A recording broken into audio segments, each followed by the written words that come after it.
In remote campsites across the wilderness, the human voice is rarely the loudest sound. Campers report unexplained footsteps, figures at the tree line, and the sense of being watched by something unseen. In this episode, we bring you true scary stories, desolate campsite encounters, first-hand accounts of deep woods terror, and presences no one could explain. My name is Tobias Kent, and I have made my living for the last 20 years as a professional hunting guide in the Rocky Mountains of Montana. I do not give that introduction lightly, because in my trade reputation is everything. A man's name is what carries him through the lean seasons, what convinces strangers to trust him with their safety in the backcountry, and what draws repeat clients who know you can lead them into the wilderness and back out again in one piece. My reputation has always been built on precision, caution, and a hard-earned knowledge of the land. I never tell tall tales around the fire to spook greenhorns, and I never exaggerate what I have seen in the woods. But what I am about to recount is as true as the scar that runs across my shoulder blade, as real as the rifle I carry on every expedition. That spring, I had agreed to guide 2 clients on a black bear hunt deep in the Gallatin Range. The thaw had opened up the valleys, and the bears were starting to move again, leaving prints in the mud and tearing apart rotting logs in search of insects. My clients: Dale, a broad-shouldered rancher from Wyoming, and Ethan, a younger man from Texas who had never been farther west than Amarillo, were both eager, though in different ways. Dale was quiet and deliberate, the type who had hunted elk and mule deer his whole life and wanted to add a Montana black bear to his long list of trophies. Ethan was excitable, too quick with his questions and laughter, but his enthusiasm was genuine, even if it worried me at times. I had spent enough years with green hunters to know that excitement often dulled when the forest closed in and the hours stretched long. We left the trailhead before dawn, packs heavy with gear, rifles slung, and the cool air carrying the smell of pine sap and thawing soil. I led them along a ridge that overlooked a broad drainage, where I knew berry thickets would lure bears when the sun climbed higher. The land was waking slowly, the forest birds calling in uneven bursts, the crunch of frost breaking under our boots. I felt that old comfort I always did in the high country, that sense of knowing where each bend in the trail led, where the creek dropped, where the elk would bed down. The men followed close behind, their breathing steady, their trust resting quietly on me. The first sign came around mid-morning. We had dropped into a hollow where the ground turned soft, and there in the mud were tracks. Broad, deep prints with claws raking out in front. Black bear, no question, and not more than a day old. Dale crouched down and ran his fingers along the edges, nodding with appreciation. Ethan took a picture with his phone, as if the tracks themselves were a trophy. I kept my own counsel, marking the direction. The prints led uphill, toward a stretch of timber thick with spruce. We followed, careful and quiet, the air growing stiller the farther we climbed. The forest felt heavy, as if the trees had drawn closer together. Even the birdsong faded, leaving only the muted crunch of our steps and the soft rattle of gear shifting in our packs. I have hunted bears most of my adult life, and I can tell when one is near. There is a tension in the air, a hush that presses on the lungs. That hush thickened as we moved deeper into the timber, and I slowed our pace, lifting a hand for silence. We saw it not long after. At first it was only a shadow through the trees, a dark bulk moving slow, nosing along the ground. Then it stepped into a patch of filtered sunlight, and we saw the hump of its shoulders, the glossy sheen of its coat. A black bear, large, maybe 250 pounds. It moved with the slow certainty of an animal that knew no one challenged it here. Dale's breath caught. Ethan's grip tightened on his rifle. I motioned them down, guiding them into position. For a moment, everything was exactly as it should be on a hunt. The tension, the anticipation, the quiet bond between hunter and guide. But then the bear did something I have never seen before, something that turned the marrow in my bones cold. It straightened. Not just the half, rise bears sometimes do to sniff the air, but fully upright, shoulders squaring, chest expanding, towering higher than any man. Its head swiveled slowly until it faced us directly, and I swear upon my life it looked right at me. Dale cursed under his breath, the sound barely audible. Ethan froze, eyes wide. I felt my pulse hammering in my neck. The bear stood like that for several seconds, silent, its breath steaming faintly in the cool air. Then it opened its mouth, and in a voice that was not mine yet, carried the exact sound of my own, it said, "Tobias." My name, spoken aloud from the throat of that animal. Every hair on my body rose. My hands clenched tight on my rifle stock, though I did not lift it. Dale muttered something sharp, a prayer or a curse. Ethan looked at me, his face pale, waiting for me to tell him this was a trick, some strange echo of the woods. But I could not speak. The bear's mouth closed again, and for an instant I could swear I saw something in its eyes. Something aware, deliberate, not the vacant gaze of a beast. Then, without warning, it dropped back onto all fours and lumbered away into the trees, moving with a speed that belied its size. Branches snapped, undergrowth swayed, and then it was gone. The forest remained hushed, as if it too was holding its breath. We stayed frozen in place for what felt like minutes. My ears rang with silence. My name still echoed inside me, heavy as lead. At last Dale spoke, his voice low. What in God's name was that? I had no answer. Not one that would make sense, not one that would reassure either of them.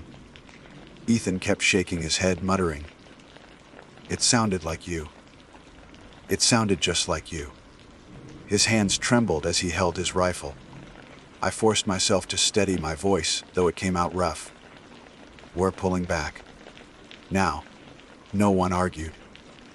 We descended the slope in near silence, every sound magnified. The crack of twigs, the brush of branches, the thud of our boots. I kept glancing behind, half expecting to see that black form shadowing us, but the woods remained still. When we reached the hollow with the tracks, I could barely breathe from the weight pressing on my chest.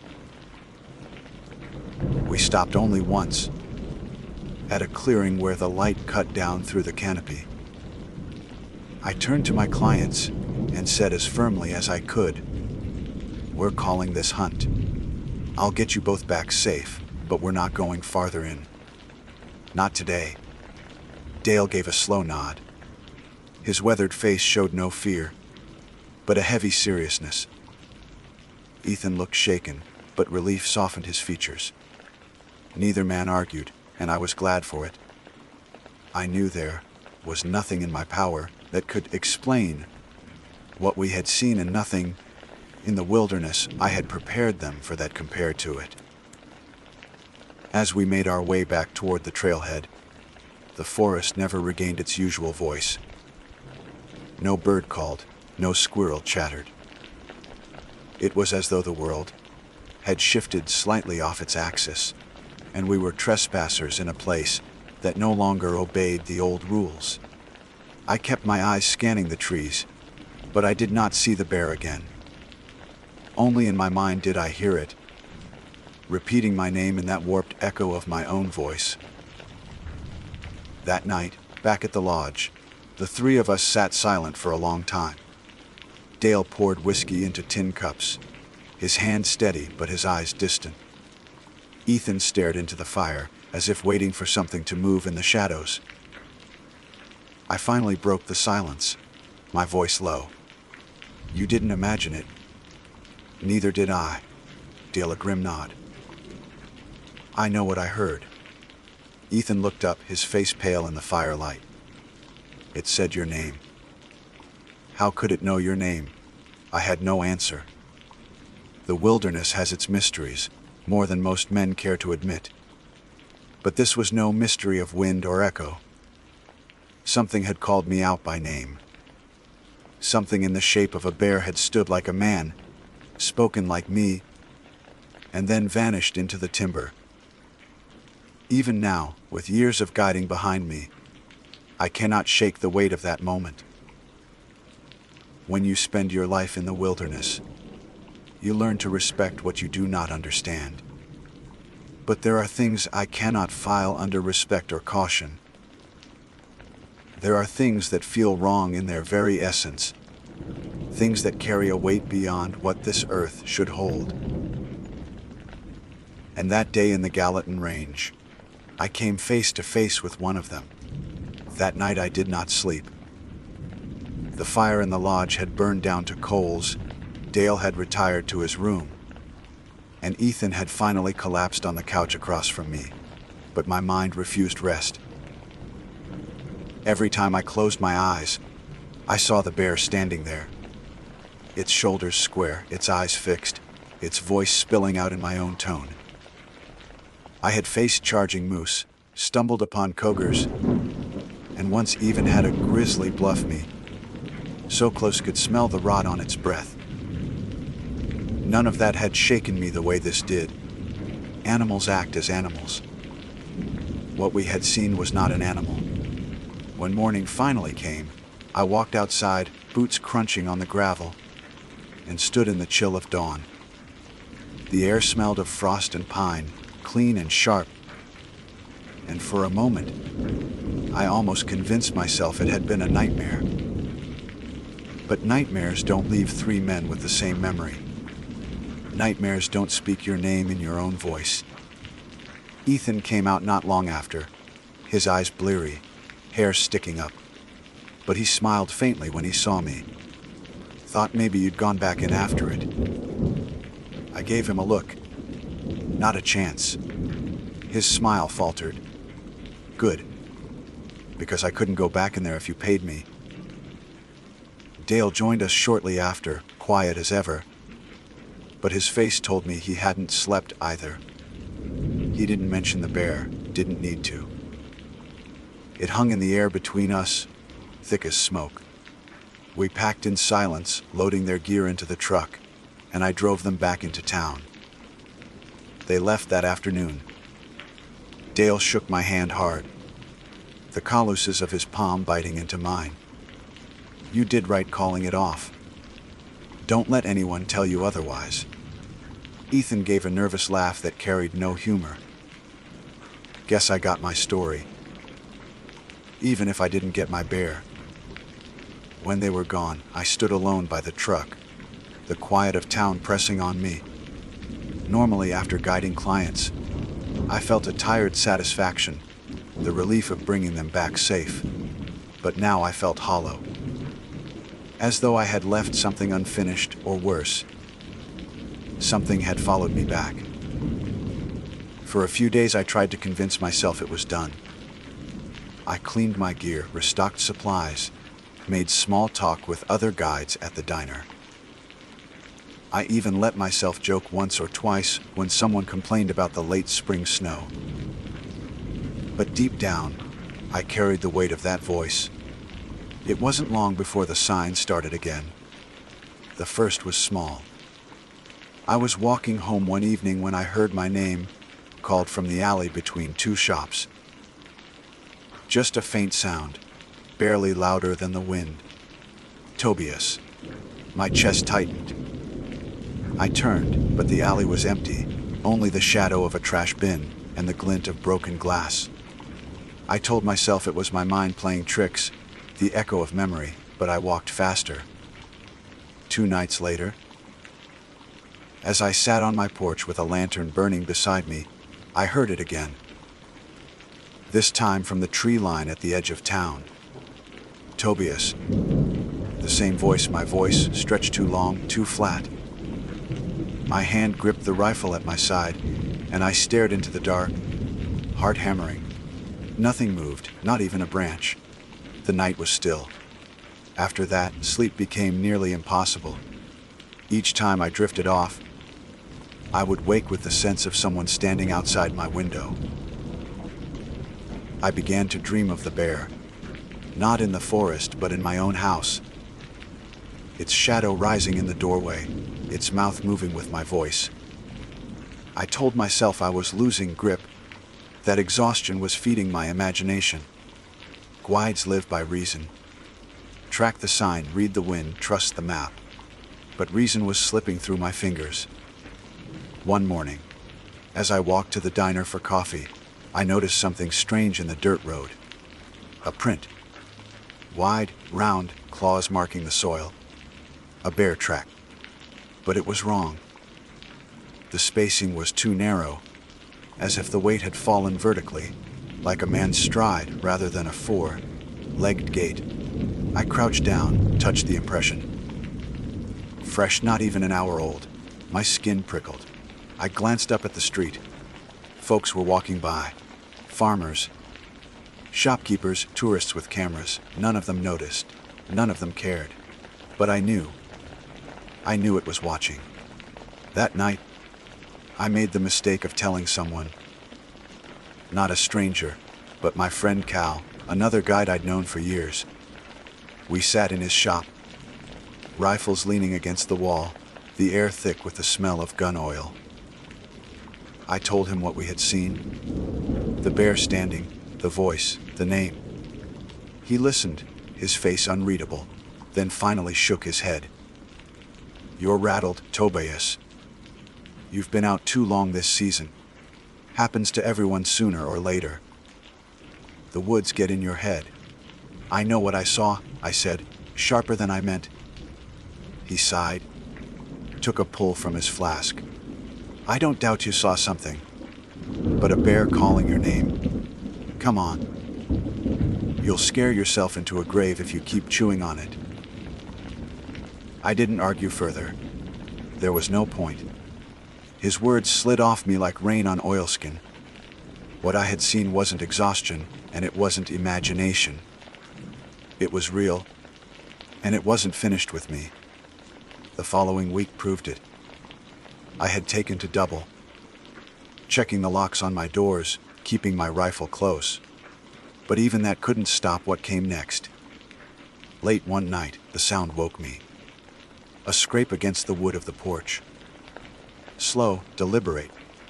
I slid from bed, bare feet quiet on the floorboards, and lifted my rifle. The lantern light shook as I carried it.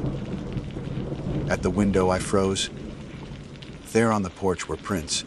Damp, black smears on the wood, the shape unmistakable. Bear prints, but too long, too narrow. Wrong. They trailed from the steps to the window, then vanished into the dirt beyond the porch. My chest tightened as I realized what that meant. It had been standing there upright, staring in. I slept not at all that night. By dawn I had packed a bag, slung my rifle, and set out. I told myself I was going back to the timber, to prove something, to track it, to face it, maybe to kill it. But deep down I think I knew better. I wasn't going to hunt it. I was going to see what it wanted. The woods were quiet when I entered, too quiet. No birds, no rustle of squirrels. I followed the ridge back to where we had first seen it, each step heavy with dread. The ground was soft, damp from recent rain, and there were prints everywhere. Too many to make sense of, as if the creature had circled endlessly. The soil was torn, claw marks gouging deep. My stomach turned. Then I heard it, my name drifting through the trees. Tobias. I raised my rifle, pivoting, eyes scanning. The sound came again, closer. Tobias. And then, clear as day, another voice joined. Dale's. Tobias. I froze. My throat tightened. It wasn't possible. Dale was gone, miles away, safe in Wyoming. Yet his voice slid through the trees, warped, drawn out, echoing my own. A shadow moved between trunks. Black, massive, upright. The bear, its head turned slowly toward me. And for the first time I saw its mouth move as the sound came out. Not just my voice, but every voice I knew, spilling together into a hideous chorus. I don't remember firing, but the shot cracked through the forest. The echo rolled, and the shadow staggered, then melted back into the trees. I stood shaking, rifle smoking, lungs heaving, the silence crashing back around me. I searched the ground where it had been. No tracks, only the lingering stink of musk and rot. I left the woods that evening with nothing settled. If anything, the weight grew heavier. Because now I knew it wasn't just my voice it carried. It was collecting others. And deep down, I feared the day it would not only speak my name, but answer when I did. The days that followed were the longest of my life. I returned from the woods hollow-eyed, every nerve raw, and for a while I tried to pretend to live as before. I sharpened my knives, cleaned my rifle, restocked my gear shelves. I sat in the diner and listened half-heartedly to other guides boasting of clean kills, or showing off photos of spring turkeys. But beneath it all was a constant waiting, a dread so thick it pressed into every moment. I knew it wasn't over. At night, the sounds returned. Sometimes it was my name whispered through the walls, barely audible but enough to snap me awake. Sometimes it was footsteps on the porch, the boards creaking under a weight too heavy for a man. Once, just once, I heard laughter. My laughter? The sound of my own voice, warped, drawn out like an echo in a cave. I sat in the dark with my rifle across my knees, until the first pale streak of dawn entered the windows. I avoided the forest as long as I could. But the forest did not avoid me. One morning, I found fresh claw marks on the siding of my cabin, raked deep, as if something had dragged talons down the wall. Another morning, the tracks returned in the dirt outside. Long, narrow, upright strides that stopped just short of the front steps. My neighbors never said anything, but I caught them staring at me sometimes, whispering low as I passed. Maybe they noticed the sleepless hollows under my eyes. Maybe they noticed the smell of oil and gunpowder clinging to my clothes. Either way, they kept their distance. It wasn't until I got the call from Dale that I understood how far this had spread. It was late evening when my phone buzzed. His voice was tight, shaken. "Tobias, I need to ask you something. You didn't come by my place, did you?" I gripped the phone. "No." "Why?" He went quiet, then said, "Because I heard you last night, outside the barn, calling my name." My chest clenched. "It wasn't me. I figured," he muttered. Softer, "It sounded like you, Tobias. Exactly like you. Neither of us said what we were thinking. We didn't have to." He ended the call quick, like holding the phone open might let something through. That night, I didn't even try to sleep. I sat on the porch with the lantern burning low, rifle balanced in my lap, staring at the tree line. The night air was cool, the smell of damp pine drifting down from the hills. For hours, nothing moved. Then, just as the clock pushed toward 3, I saw it. Between the trees, a shadow detached itself from the dark. A shape too broad to be a man, too tall to be any bear I'd ever seen. It stepped forward, upright, shoulders square. Its head tilted, and the lantern's light caught its eyes. Two faint glimmers like embers banked in ash. It spoke. Not loud, not clear, but enough. Tobias. My finger tensed on the trigger, but I didn't fire. Something in me knew a bullet wouldn't matter, not out here, not against that thing. Instead, I raised my voice hoarse and ragged. What do you want? For a moment, silence. Then its mouth opened, and my own voice came out. To be you. The words cut through me like cold steel. The shape stepped closer, and the air seemed to fold in on itself, heavy, suffocating. Every instinct screamed at me to run, but I stayed frozen, breath sharp in my lungs. Then, as sudden as it had appeared, it turned. The black form melted back into the trees, vanishing as if the forest had swallowed it whole.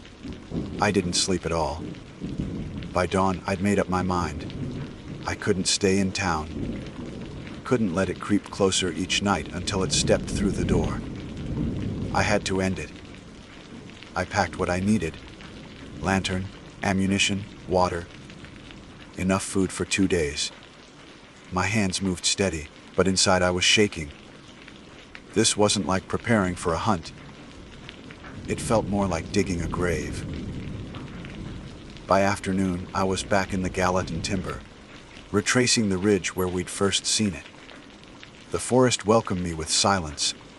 No birds, no wind, just the hush of needles underfoot. I followed the tracks, fresh and deep, weaving through the trees like they'd been laid out for me. Hours passed. The sun dipped low, shadows stretching long, and I came to a clearing I didn't recognize. In the center stood a dead tree, gray and splintered, its bark stripped. Around its base, the ground was torn with prints, claw marks gouged deep into the soil. It looked like something had circled the tree countless times, wearing a groove into the earth. The hairs on my neck rose. I stepped closer, the air colder here, the smell of rot clinging heavy. And then I saw it, caught in the bark, snagged like a nail in wood. A shred of cloth. My cloth. I reached out, fingers trembling, and pulled it free. It was a piece of my own shirt, the same red flannel I had been wearing the day we first saw it. Torn, weathered, stained with something dark. My stomach dropped. It hadn't just taken voices. It had taken pieces of me. The woods around me shifted. I felt it before I heard it. The pressure, the weight, the silence collapsing. Then came the sound. My name, spoken over and over, from every direction. Tobias, Tobias, Tobias. The voices layered, not just mine but dozens of others, all blending into a hideous chorus. I raised my rifle, spinning, eyes darting from shadow to shadow. Then it stepped into the clearing. The bear, upright, towering. Its eyes glowed faintly, its mouth stretching wide. And when it spoke, it was every voice I knew.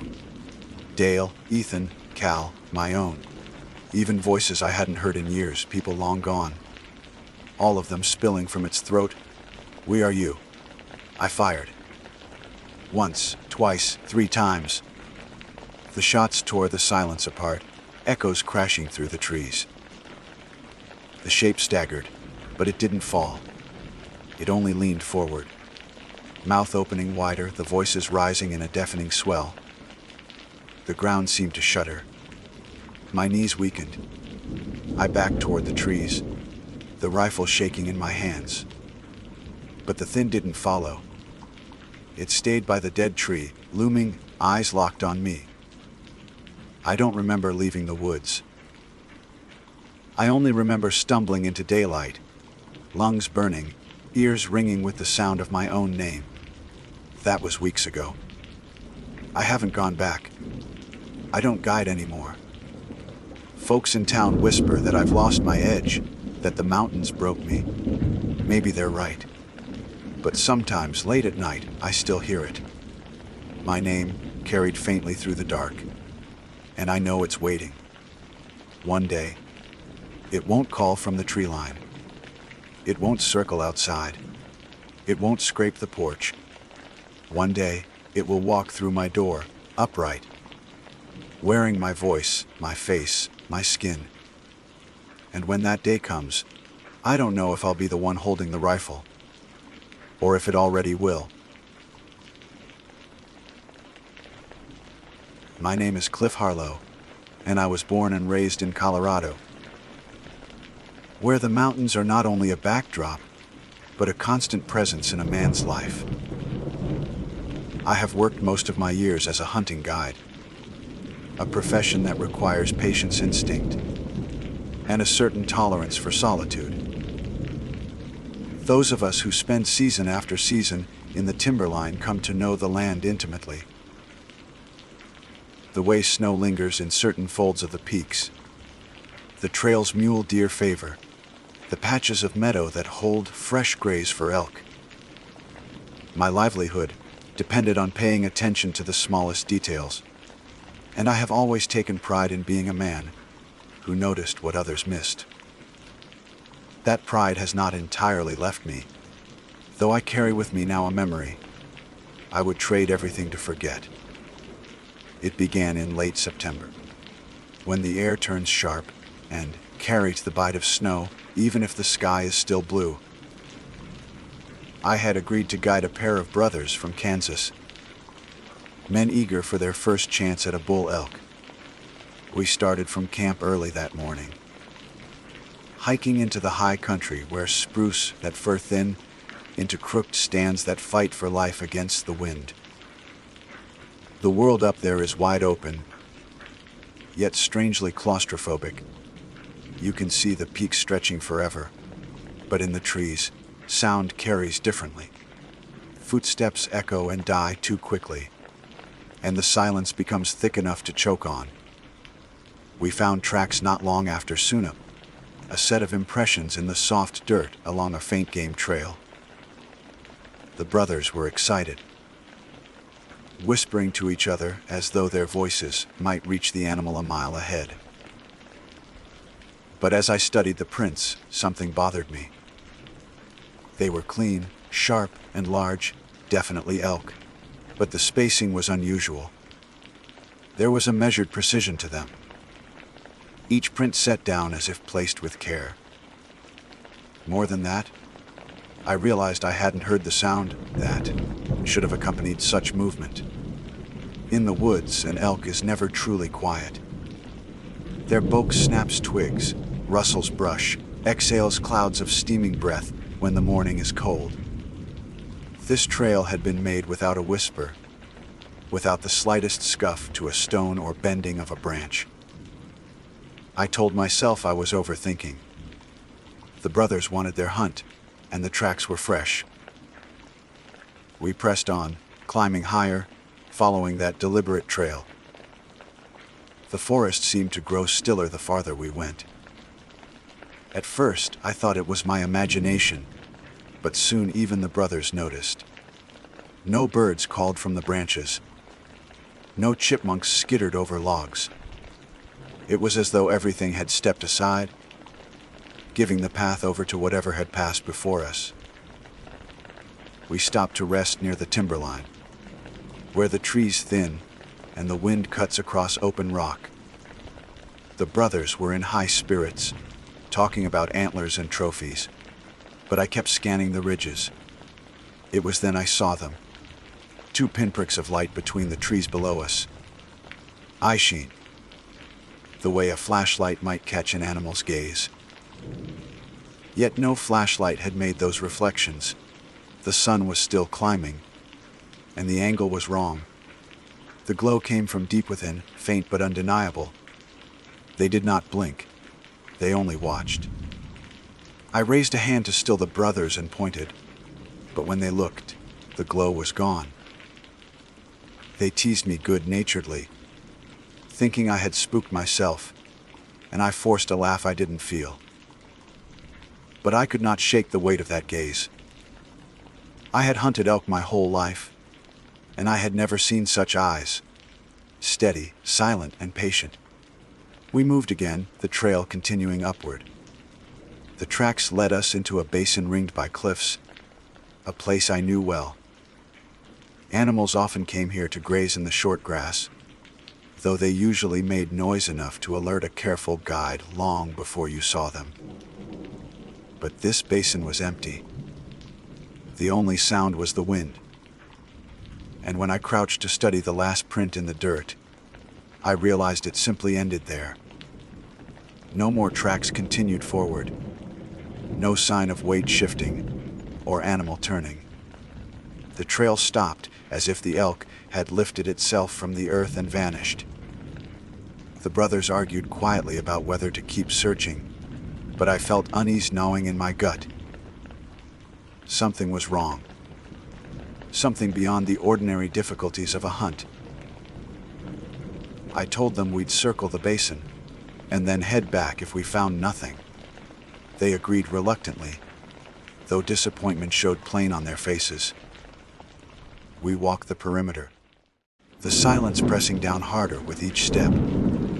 My ears strained for any sound, anything, but all I heard was our own movement. Then, halfway around the basin, I saw the eyes again. They glowed faintly from the shadow of a stand of firs. Not bright, not glaring, just two steady orbs of pale light fixed directly on me. The brothers hadn't noticed, too busy watching the ground for sign, so I said nothing. I only kept walking, forcing myself not to break into a run. When at last we reached the far side of the basin, I dared to glance back. The eyes were gone again, swallowed by the timberline. We returned to camp by late afternoon, and though the brothers grumbled, they accepted my decision not to pursue further that day. I made excuses about the elk moving too fast, about the weather changing, but in truth, I could not stomach the idea of pressing deeper. That night, as we sat by the fire, I caught myself staring into the darkness between the trees, waiting for those eyes to reappear. Sleep was fitful. The mountains are never entirely quiet at night. The crack of branches, the distant call of an owl, the rush of wind through passes all create a backdrop a man comes to expect. But that night, there was none of it. Not a single insect buzzed. Not a single bird cried. The silence was so total I could hear my own heartbeat pounding in my ears. Around midnight, I heard it. A soft sound, not footsteps exactly, but the faint scrape of something moving just beyond the firelight. I rose carefully, rifle in hand, and scanned the darkness. The brothers slept on oblivious. I strained my eyes, searching. At first there was nothing. Then, two pale glimmers. Eyes again, fixed on me from the black beyond the camp. They did not advance, nor retreat. They only hovered there, patient as stone. I stood frozen for what felt like hours, though it could not have been more than minutes. Finally, the eyes faded, dissolving into the dark until I could not tell if they had truly been there at all. The next morning, I said nothing. The brothers would have laughed, or worse, lost their nerve for the hunt. We packed up and hiked to another ridge, where the world looked normal again. Birds flitted among the trees. Squirrels scolded from branches. The mountains felt alive as they should. And yet, beneath it all, I sensed that silence lingering, waiting. That was only the beginning. The brothers woke that second morning with the kind of cheer that comes from being far from their day jobs, convinced their trophy was only another ridge away. I envied them their optimism, though I could not share it. My mind kept circling back to those eyes, to the way the silence had seemed to bend around us. A guide learns early to trust his instincts. But I was caught between my duty to the men, who had hired me and the unease that coiled tighter with every thought of the night before. We hiked out before dawn, climbing through groves of aspen, where the leaves rattled like coins in a jar. For a while, the sound comforted me. It felt like proof that the world was as it had always been, that I had let shadows and tiredness play tricks on me. Then, as we gained elevation, the sounds dwindled. The aspens gave way to spruce, and the spruce to crooked, stunted firs, and soon the silence was back. Not complete at first. Just a thinning, like a blanket pulled off piece by piece. Until finally it lay over us again in its suffocating weight. The brothers noticed this time. One of them, Aaron, stopped and looked around with a puzzled frown. "Where'd everything go?" he asked. "Shouldn't we hear something? I mean, even wind?" His brother shrugged it off, muttering about the high country being weird.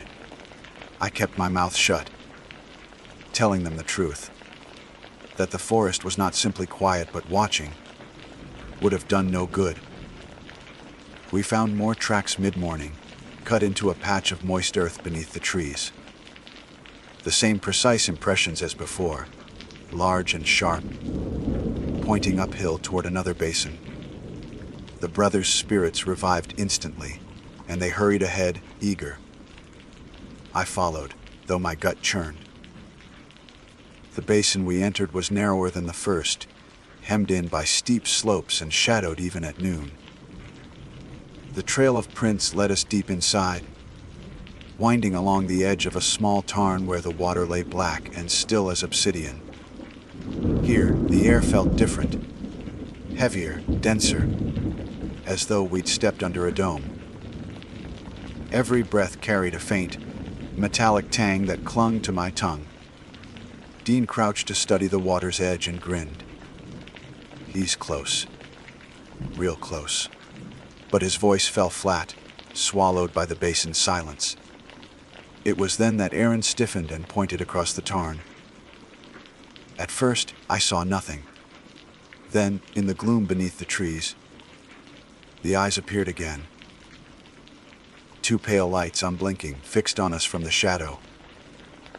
They were higher than before, too high for an elk's head, as though the animal stood upright among the trees.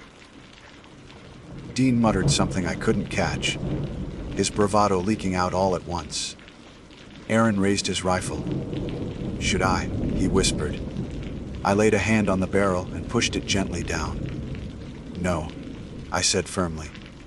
My voice sounded strange to me, too loud, too sharp in the thick air. Wet, the eyes remained. They did not shift, did not blink.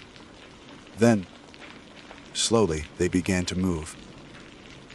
Not with the loping gait of an elk, nor with the cautious step of a predator, but smoothly, gliding between the trees as if the ground itself carried them. They circled the tarn, always keeping distance, always fixed on us. My skin crawled. I had seen mountain lions stalk prey and bears prowl camps, but nothing moved like this. Nothing alive, nothing natural. Aaron cursed under his breath. Dean grabbed my arm. "What the hell is that?" "I don't know," I admitted, and the words tasted like ash. For a guide to confess ignorance is a dangerous thing. Clients expect confidence, certainty. But I could not lie, not here. The eyes halted on the far side of the tarn, and hung there, steady as lanterns. Then, with a swiftness that made my heart slam against my ribs, they winked out. One moment they glowed, the next they were gone, as if snuffed by an unseen hand. The silence that followed was unbearable. We stayed in that basin too long, hoping for another glimpse, though none came. Finally, I insisted we return to camp. The brothers resisted, arguing that the bull was near. But I stood firm. Something in that place had pressed against me like a weight, and I could not linger. We left in tense silence, each of us glancing back at the tarn as though expecting the eyes to flare again. Back at camp, I busied myself with chores, though my hands shook when I tried to split kindling. The brothers whispered together in the tent, their voices edged with unease. That night, none of us slept well.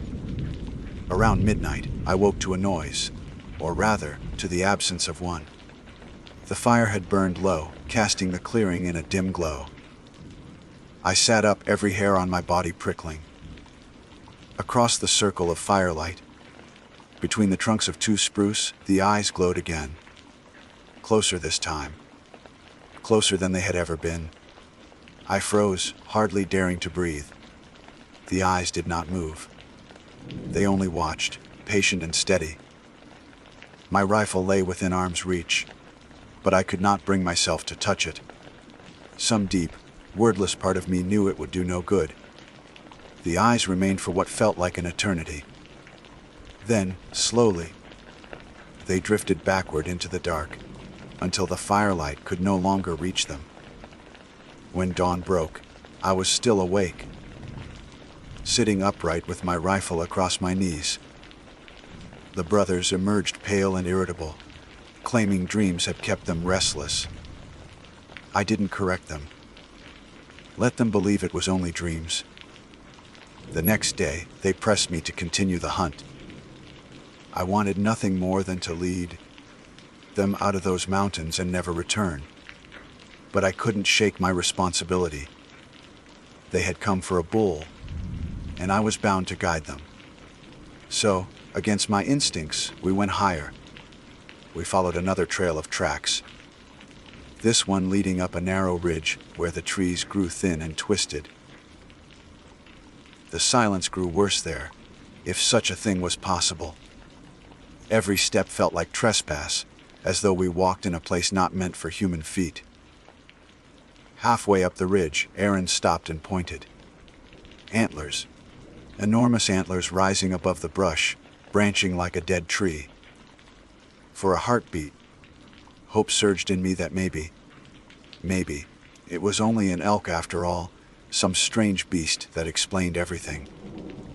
But then the antlers moved. Not with the awkward grace of a bull, but with an impossible stillness, sliding across the ridge without sound. And beneath them, in the shade of the brush, I saw nothing but shadow. No body, no form. Only darkness carrying those vast, pale tines. The brothers saw it too. Dean's face went slack. Aaron raised his rifle again, hands trembling, but the shadow slipped between the trees before he could fire. We stood there, stunned, the silence pressing around us like a tomb. That night, we did not light a fire. None of us wanted to draw attention. We huddled in the cold, listening to the silence, waiting for those eyes to return. And when they did, flickering in and out among the trees, closer and closer with each pass, I understood the truth I had been avoiding. We were not hunting. We were being hunted. By the third night, exhaustion had worn us thin. We moved through the mountains like men walking in a dream, each step heavy, each glance behind haunted by what might be following. The brothers spoke less now, their bravado stripped away, leaving only the raw edge of fear. I felt no better. Every instinct told me to abandon the hunt, to lead them down into safer country. But some stubborn pride or duty kept me tethered to the timberline. Perhaps I thought I could still protect them. Perhaps I simply didn't want to admit the land I had trusted all my life had turned against me. We climbed to a high saddle that overlooked a broad expanse of ridges and basins. From up there, the world should have felt wide and endless. But instead it felt small, as though the silence had pulled the peaks in tight around us. I caught myself studying the tree line below, waiting for a flicker of pale eyes or the impossible rise of antlers. It didn't take long. As the sun tilted low, painting the peaks in fire. Aaron spotted movement across the saddle. "There," he hissed, pointing. I followed his gaze and felt my blood run cold. The antlers again. Towering and pale, gliding between the trees with impossible grace. They caught the last light and shimmered like bone polished clean. Beneath them, there was nothing. No body, no mass of fur, just the shifting absence of form. Aaron lifted his rifle. "Not this time," he whispered. His knuckles whitened around the stock. I caught his arm, my grip hard enough to bruise. "Don't," I said. The word tore from me before I could think. Firing at it felt like an invitation, a provocation against something that existed outside the rules of flesh and blood. But fear makes men reckless. Aaron shook me off and raised the rifle again. Before I could stop him, he fired. The shot cracked through the saddle, echoing against the cliffs. The antlers stilled. For one breathless moment, silence reigned. Then the eyes appeared, blazing brighter than I had ever seen, burning from the shadow beneath those antlers. They fixed on us, unblinking, full of a patient fury. Dean swore and stumbled back. Aaron tried to chamber another round, but his hand shook too violently. I should have dragged them both down the trail right then, but I was rooted, watching those eyes. They did not flinch, they did not fade. They only burned. The sun slipped away, and the mountains drowned in shadow. And then it came. The antlers moved with impossible speed, sweeping across the saddle as though carried by the wind. One moment they were distant, the next they loomed only yards away, taller than any elk, taller than a man. The air grew thick, pressing against my chest, stealing breath. My ears rang, though no sound filled them. It was silence itself, weaponized, crashing down like an avalanche. The brothers broke first. Dean bolted downslope, stumbling over rock and brush. Aaron fired again. Blind, the muzzle flashed briefly, illuminating the shadow beneath those antlers.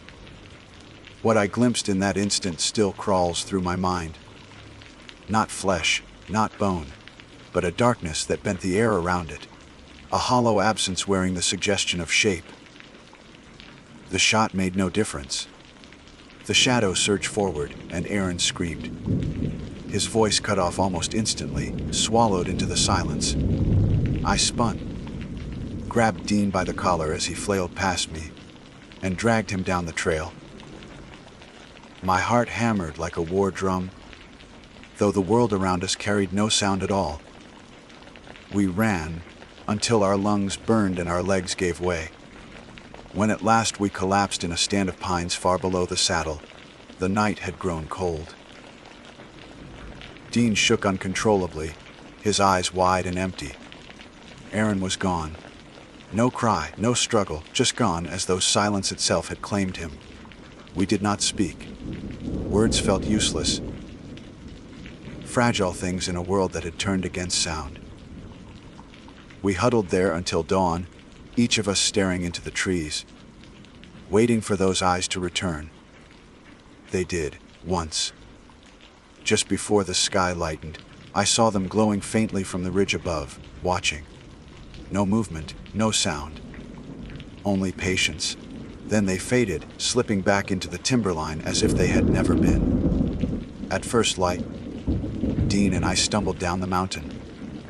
Neither of us looked back. We left the camp, our gear, everything behind. By the time we reached the valley, Dean could barely stand. His face was gray, his eyes hollow. He spoke only once, in a broken whisper I almost didn't catch.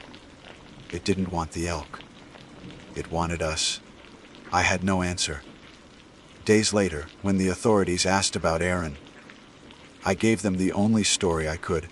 An accident, a fall, a body lost in the high country. Search parties combed the ridges for weeks, but they found nothing. Not a boot, not a scrap of clothing, not a trace of blood. Just silence. Dean left Colorado soon after. Last I heard, he sold his farm in Kansas and vanished west. I cannot blame him. As for me, I tried to continue guiding. Tried to convince myself that what happened. That mountain was some trick of exhaustion, some illusion born of thin air and fear. But the truth is harder.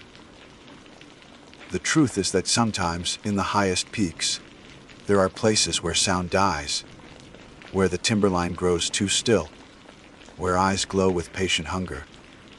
I have seen them. I have felt the silence close around me like a noose. I no longer guide. I no longer climb above the timberline.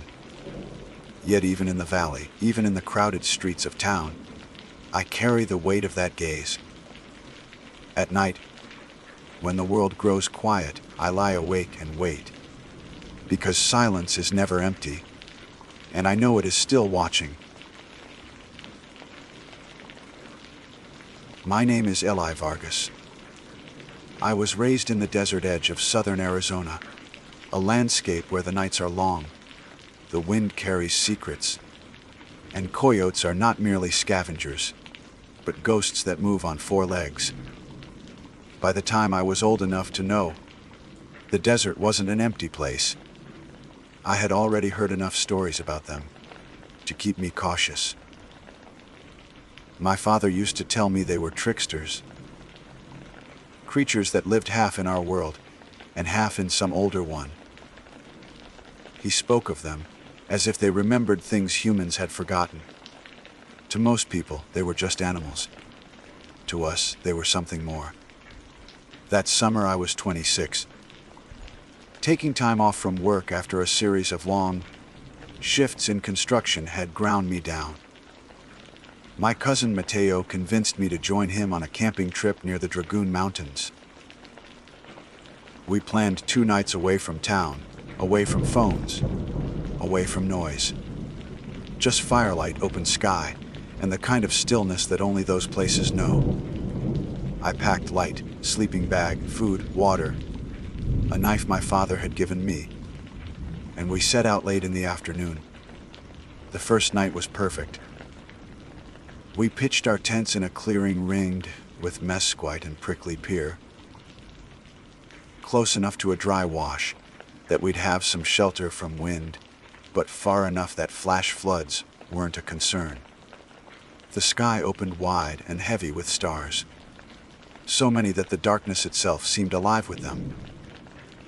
We cooked beans and sausage over the fire, shared a flask of whiskey, and let conversation wander. Coyotes yipped far off in the hills. I remember thinking their voices added to the beauty, the sense of being fully in the wild. Before we turned in, Mateo tossed scraps from our meal into the brush. "Let them eat too," he said. Grinning, I laughed, not thinking much of it. Back home, plenty of folks left food out for strays, raccoons, whatever. Out here it felt harmless, maybe even generous. I didn't know then what that small gesture would invite. Sometime after midnight, I woke. My bladder pushed me out of my warm cocoon. A fire had burned low, a faint glow in the embers. The desert air cut cold against my skin. At first, everything seemed still. Then I noticed shapes beyond the light, low, shifting shadows slipping between the brush. Coyotes. 4, maybe 5. I heard the soft patter of paws on dust, the faint whine of their throats. They weren't afraid.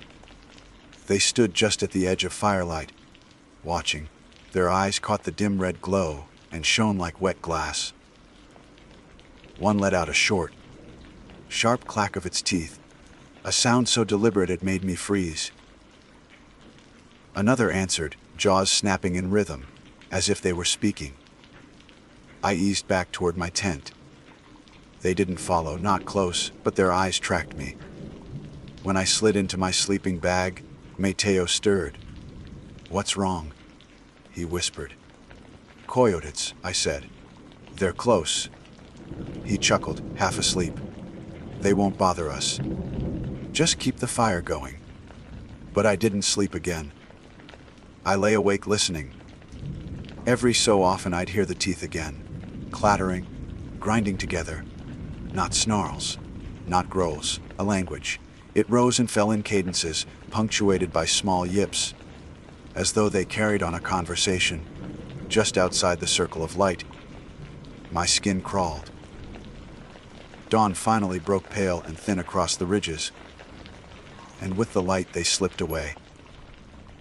By the time Matteo unzipped his tent, yawning, there was no sign of them. He shrugged when I told him. They smelled food. That's all. He spoke easily, as if my unease was just nerves. Still, I felt watched all through breakfast. The second evening came, and though I tried to put my fear aside, the memory of those eyes stayed with me. We hiked a long loop that afternoon, following faint trails up to the granite boulders that rose out of the earth like ruined castles. We returned tired, feet sore, but spirits high. Over the fire we cooked meat again, letting fat hiss and drip into the flames. When we finished, Matteo tossed the scraps into the dark. This time I stopped him. "Don't," I said. He looked at me, confused. "It's fine. They'll clean it up. They were too close last night. They're coyotes. That's what they do. Come on, Eli. Don't get spooked." I didn't argue further, but I kept my knife close that night. Darkness fell heavy. The coyotes returned earlier, as if waiting. I counted at least 6 this time, circling wider. They moved with a patience that unsettled me, pacing in slow arcs, eyes flashing between the brush. Again came the teeth, clack, clack, clack, sometimes in pairs, sometimes in overlapping rhythms that made my scalp prickle. It was too patterned, too precise. Matteo muttered from his tent, "Ignore them. They'll go away." But they didn't. Hours stretched, and the fire burned down. I gathered what little wood we had left, feeding it, keeping the flames tall. Each time sparks rose, their eyes blinked in unison, like they were reacting, waiting. At one point, one of them stepped forward. A large male, ribs showing under its coat, teeth bared in a strange grin. It sat just beyond the light, tail curled, and it did not break its stare. It didn't lunge, it didn't growl. It simply sat, jaws parting and closing, teeth clacking like words. I whispered a prayer I hadn't said since childhood. When dawn came again, my body ached with exhaustion. The coyotes melted into the hills as if they had never been there. Matteo stretched and groaned, rubbed his eyes, and laughed at me when he saw my drawn face. "You're acting like a kid spooked by shadows," he said. But I knew what I had heard. They weren't just scavengers. They were speaking, and worse, they were waiting for something. That morning I suggested we pack up and leave. "We've had our fun," I told him. "Let's head back." Matteo shook his head. "One more night. I want to hike the southern ridge." He was stubborn, always had been, and I was too tired to argue. The sun blazed hot, and we sweated through our shirts climbing over rock. But my thoughts never strayed far from the night before. Every bush we passed seemed to hold eyes. Every gust of wind carried the phantom clatter of teeth. We made camp again, same clearing, same fire pit.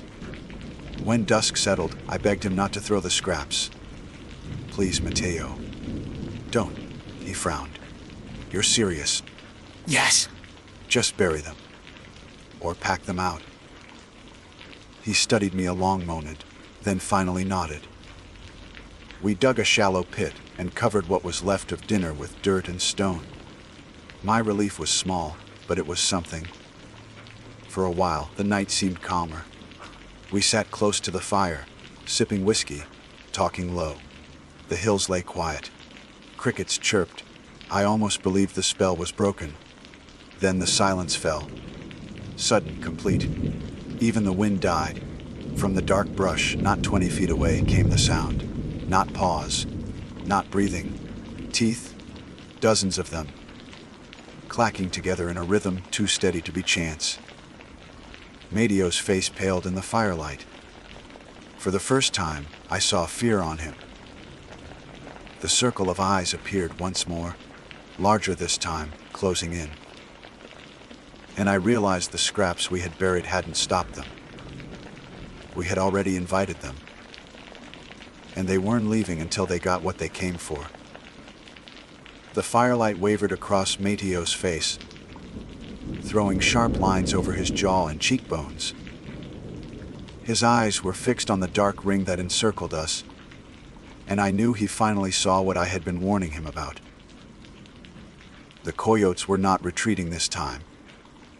They had grown bolder, their shapes pressing closer, their paws silent on the sand. And then the teeth clattered again, louder than before. It was no longer a scattered sound. It was a chorus. I gripped the knife my father had given me. Its handle was worn smooth from years of use, but it felt inadequate.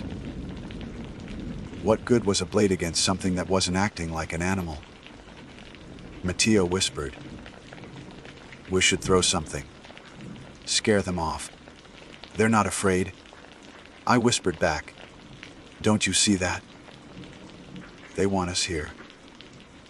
The words left my mouth before I realized how strange they sounded, but I meant them. The longer I listened to the rhythm of their teeth, the more certain I became that the coyotes weren't simply hungry. They were deliberate, like sentinels keeping watch, until some unspoken rule of the desert gave them permission to move closer. The fire had burned low again. I scrambled to add wood, but our supply was almost gone. I shoved branches in anyway, watching sparks spiral upward. The coyotes blinked in eerie unison as the flames flared, their eyes reflecting like polished stones. One of them, a smaller female with a torn ear, stepped forward. Her paws crunched softly in the dirt as she came close enough for me to see her, ribs rising and falling, close enough that the heat of the fire touched the edge of her coat.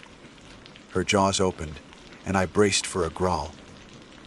But instead, her teeth clicked together twice. A pause, then 3 more clicks. It was a pattern. My stomach turned to ice. "They're talking," I said, barely above a breath. Mateo gave me a look that was both terrified and defiant. "Don't say that. Don't make it worse," he muttered. But I knew it wasn't imagination. The cadence was too sharp, too measured. I had spent years listening to rhythms in construction work. Hammer strikes, nail guns, saw teeth. And I knew patterns when I heard them. This was no accident. For long minutes, the pack circled. The sound came from all sides. A language I couldn't translate, but somehow felt in my bones. There was intent behind it, something that reached beyond hunger. Finally, when the first thin thread of dawn stretched across the horizon, they stopped. Just like that, the clattering ceased, and the shapes slipped back into the desert brush. Silence rushed in, heavy and oppressive. Mateo exhaled so sharply it was almost a sob. "That's it. We're done. We're leaving." I nodded, though my body was too stiff from sitting all night to rise quickly. When the sun broke full, we packed in haste. We didn't talk much. Every rustle in the grass, every bird cry, felt like it might shift into teeth again. We started the hike back toward the trailhead, packs heavier than before, the air around us thick and unwelcoming. I kept glancing over my shoulder. I didn't see them, but I felt them. Coyotes can travel quietly, miles without breaking cover. And I knew they were still near. 2 hours into our hike. We crossed a stretch of dry wash where the sand was soft. That was when I saw the tracks. Not just 1 or 2 prints, but dozens, layered on top of each other, pressed deep into the earth.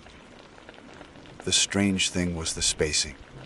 They didn't scatter like animals chasing prey or roaming in random paths. They formed a wide circle, prints overlapping as if the pack had walked in a ring. Mateo crouched to look at them. His lips pressed into a thin line, but he didn't speak. There was nothing to say. We both understood that we had stood in that circle all night without knowing it. We kept moving. By midday the heat grew brutal, and we stopped in the shadow of a boulder to rest.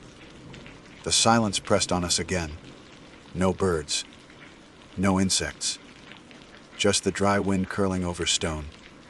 Then, behind us, came a single click of teeth. I snapped upright.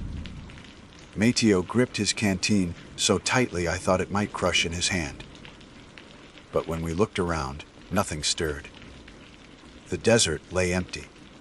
We pushed on, walking faster. My legs ached and sweat stung my eyes, but the memory of that sound propelled me. The trailhead wasn't far now. If we just made it to the truck, we could be gone, leave the coyotes and their strange ritual behind. But when we reached the truck, relief didn't come. The vehicle stood where we'd left it, dust coating the hood, sun glaring off the windshield. But the ground around it was wrong. The sand was tressed with tracks, hundreds of them encircling the truck again and again. They had been here. They had walked in their ring around our only way out. Mateo cursed under his breath. We loaded our gear in silence, neither of us willing to admit how much our hands shook. He jammed the keys in the ignition, and the engine roared to life. For the first time since dawn, I allowed myself to believe we were safe. But as we pulled onto the dirt road, I saw them. At first it was only one, standing on a ridge above us, silhouetted against the sun. Then another. Then 3 more. They followed from a distance, moving in a strange, almost measured pace, as if they were not chasing but escorting. Each time I looked back, they were still there, trotting along the ridges, always keeping pace. Hours later, when we finally reached paved road, they stopped. They gathered in a cluster on the last hill, teeth flashing white in the daylight. And though no sound carried to us, I swore I could feel the rhythm of their clattering still, echoing inside my skull. We didn't speak much on the drive back. Mateo gripped the wheel tight, jaw clenched, and I sat staring out the window, unable to shake the feeling that we had crossed into something we shouldn't have touched. That night, in the safety of my own bed, I tried to convince myself it had all been exhaustion and nerves. The desert plays tricks. Coyotes are scavengers, nothing more. But when I closed my eyes, I saw their teeth clicking in sequence, their eyes blinking in unison, their circles pressed into the sand. Sleep came shallow, uneasy, and then I woke to the sound, not outside, not distant, but near. Teeth clattering, steady, rhythmic, from the corner of my darkened room. My heart lurched. I fumbled for the lamp. The light spilled across empty walls, a chair, my boots. Nothing else. Silence. I sat trembling, holding my breath, waiting for the sound to return. Hours passed before exhaustion dragged me down again. When morning came, I told myself it had been a dream. That was easier than believing they had followed me home. But the next evening, as I stepped onto my porch, I saw movement at the edge of the field behind my house. Coyotes. 3 of them, sitting in the grass, watching. Their eyes reflected the last light of dusk, and when I froze, one opened its mouth. The 3 coyotes sat in the fading light as though carved from the earth itself. They did not advance, did not retreat. They only watched, jaws working in that slow, deliberate rhythm. The sound carried across the open space, faint yet undeniable, teeth clattering like stones struck together. I gripped the railing of my porch so hard the wood creaked under my palms. My mind raced for explanations. Maybe I was hallucinating from lack of sleep. Maybe I was projecting fear onto ordinary animals. But deep down, I already knew those excuses wouldn't hold. This wasn't a dream. They had followed me home. I forced myself inside, shutting the door quickly, bolting it though I knew a simple lock meant nothing against teeth and claws if they truly wanted in. The night stretched on. Every so often, from beyond the walls, came the faint clack of teeth. Always in sequence, always measured. It was worse than howls would have been. Howls belonged to nature. This sound belonged to something else. Morning brought no comfort. When I stepped outside cautiously, blinking against the sunlight, the yard was empty. No paw prints disturbed the dry soil. No bodies lingered. Only silence. For a fleeting moment I wondered if I had truly imagined it. But the feeling of being observed lingered. As I drove into town to restock supplies, I caught glimpses in the periphery. Shapes slinking between shrubs, a pair of eyes glinting from a culvert, the ripple of movement along a ridge. I could never focus fast enough to be sure, but instinct screamed at me that I was not alone. When I reached the small grocery store, Mateo was already waiting. His face looked as tired as mine, his dark eyes sunken, lips pressed tight. Without greeting, he said, "You've seen them too." I didn't need to ask what he meant. I nodded. "They were outside my window last night," he whispered, gripping my arm with surprising force. I heard them, just like before. The same language. The words settled heavy between us. Neither of us wanted to call it a language. Yet there was no other word that fit. We tried to make sense of it over stale coffee at the corner cafe. We spoke low, afraid of drawing attention, though who would have cared? To anyone else, we would sound insane. 2 grown men haunted by coyotes. I've heard old stories, I admitted, from my dad. He said coyotes aren't just animals. They're tricksters, messengers, sometimes even omens. Mateo shook his head violently. No, they're dogs. Wild dogs. That's it, but his trembling hands betrayed him. We parted soon after. He swore he was leaving town for a while, heading north to stay with a friend. He said distance would break whatever tether the coyotes had on us. I wanted to believe him. Yet as I drove back to my place, every turn of the road seemed watched, each hilltop crowned with a sentinel silhouette that vanished when I looked twice. That night, the clattering returned. Louder now, closer. I sat in my darkened living room, knife across my knees, listening to the chorus outside. It wasn't random anymore. It rose and fell in a rhythm that mimicked speech. My ears began to pick out pauses, inflections, even repetition, as if the coyotes were reciting something, some chant older than words. Hours passed, and still they kept on. I felt the sound burrow into my bones, rattling in my skull. By dawn, when silence finally returned, my body was hollow with exhaustion. The following evening, I decided to fight back. Desperation breeds recklessness. I filled a lantern with oil, gripped my knife, and stepped outside as the last light bled from the sky. They were waiting. Dozens now, sitting in a wide ring around my property, their eyes catching the lantern glow. When I raised the light, the clattering rose with it. as if they were responding. My skin prickled with cold sweat. I shouted, voice cracking in the night air. "What do you want from me?" The teeth answered. Clack, clack, clack. A pause. Clack, clack, clack. I froze. "Ke rhythm," it was repeating. Deliberate, and then, from the dark, one of them stepped forward. A large male, its coat mangy, ribs showing like pale fingers. It walked slowly, calmly, until it stood at the edge of the lantern's glow. It lowered its head, opened its jaws, and snapped its teeth together 3 times. Then, impossibly, I heard my name. Not spoken clearly, not in human voice, but shaped through the rhythm of teeth, a broken imitation of language. Eli. The sound chilled me to the marrow.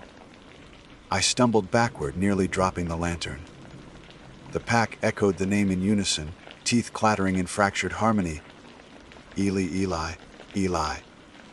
I fled inside, bolting the door, though I knew it wouldn't stop them if they chose to enter.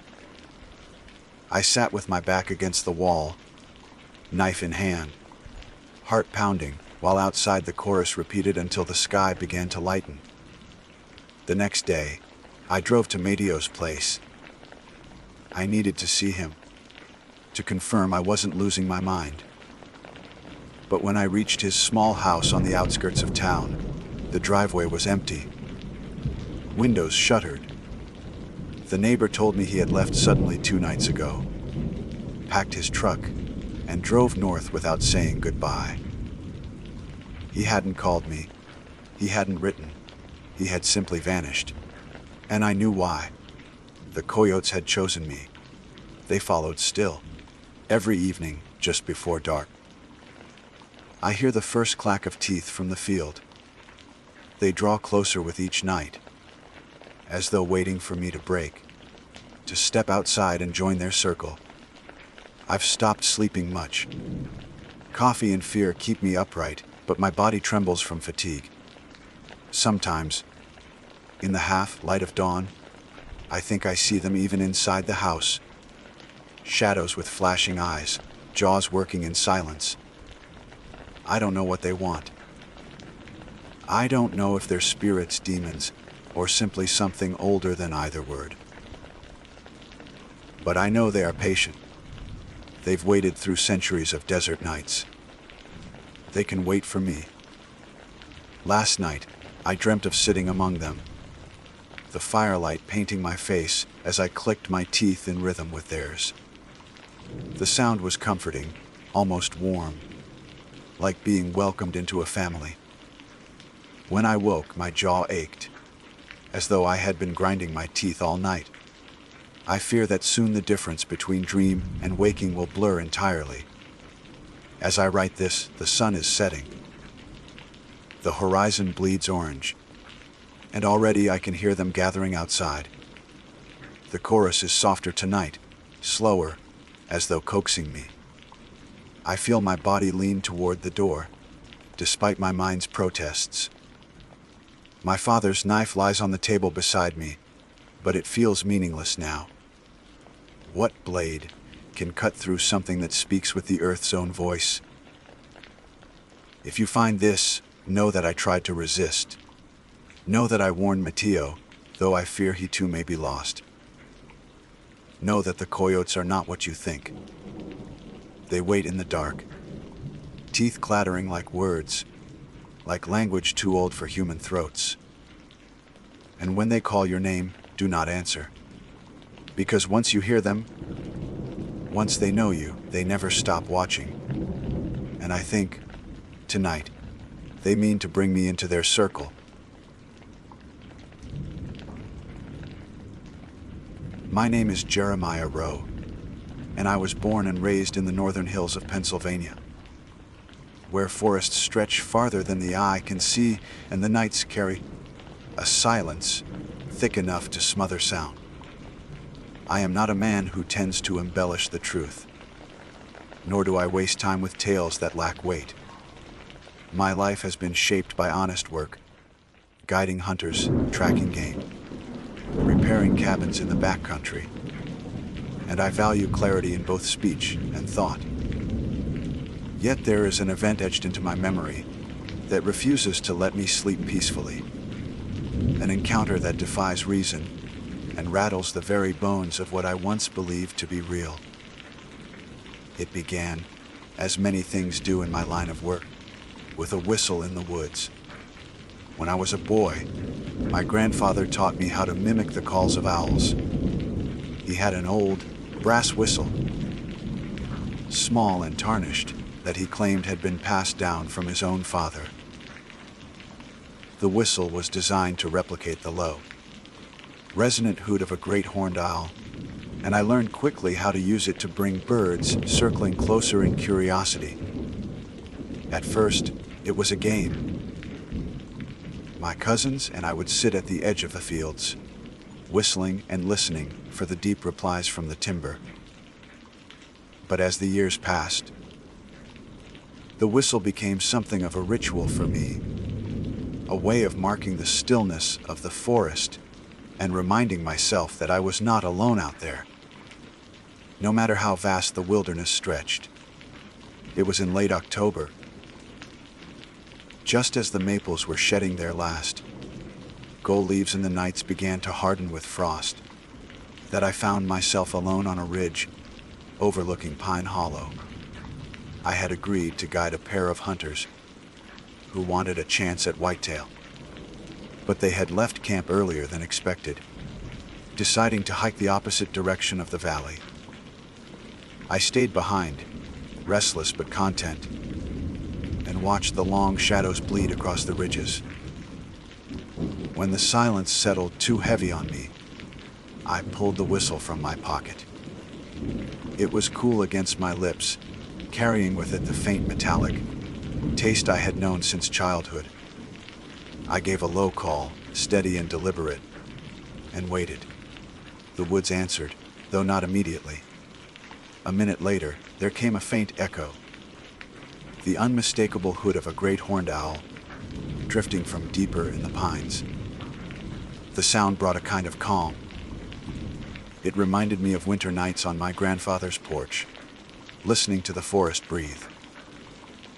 I blew again, softer this time, coaxing rather than challenging. The reply came closer.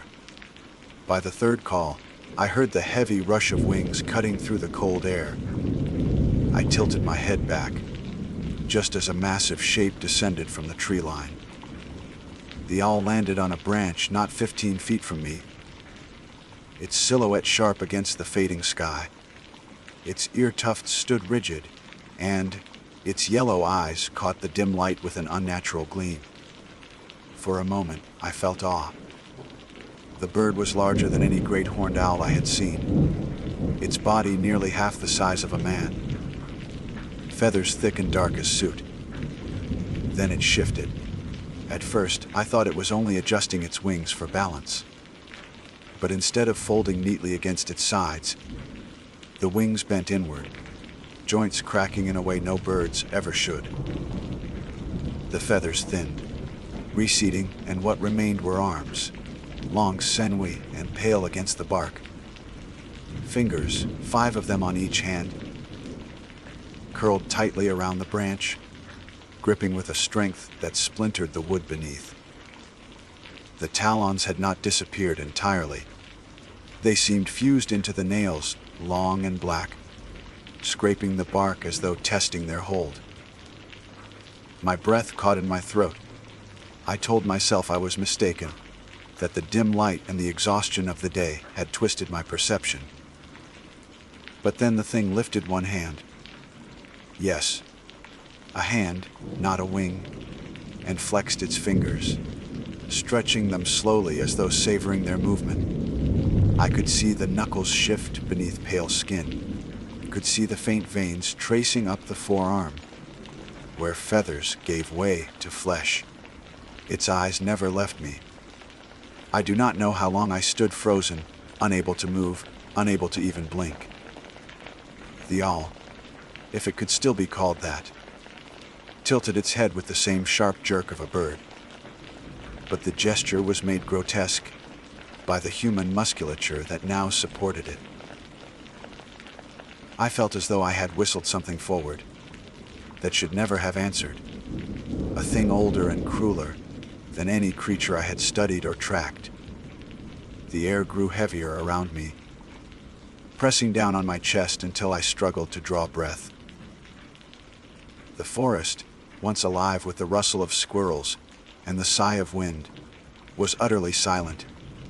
I realized with a clarity that made my stomach churn that no other living thing was willing to make a sound in the presence of this abomination. The whistle slipped from my hand.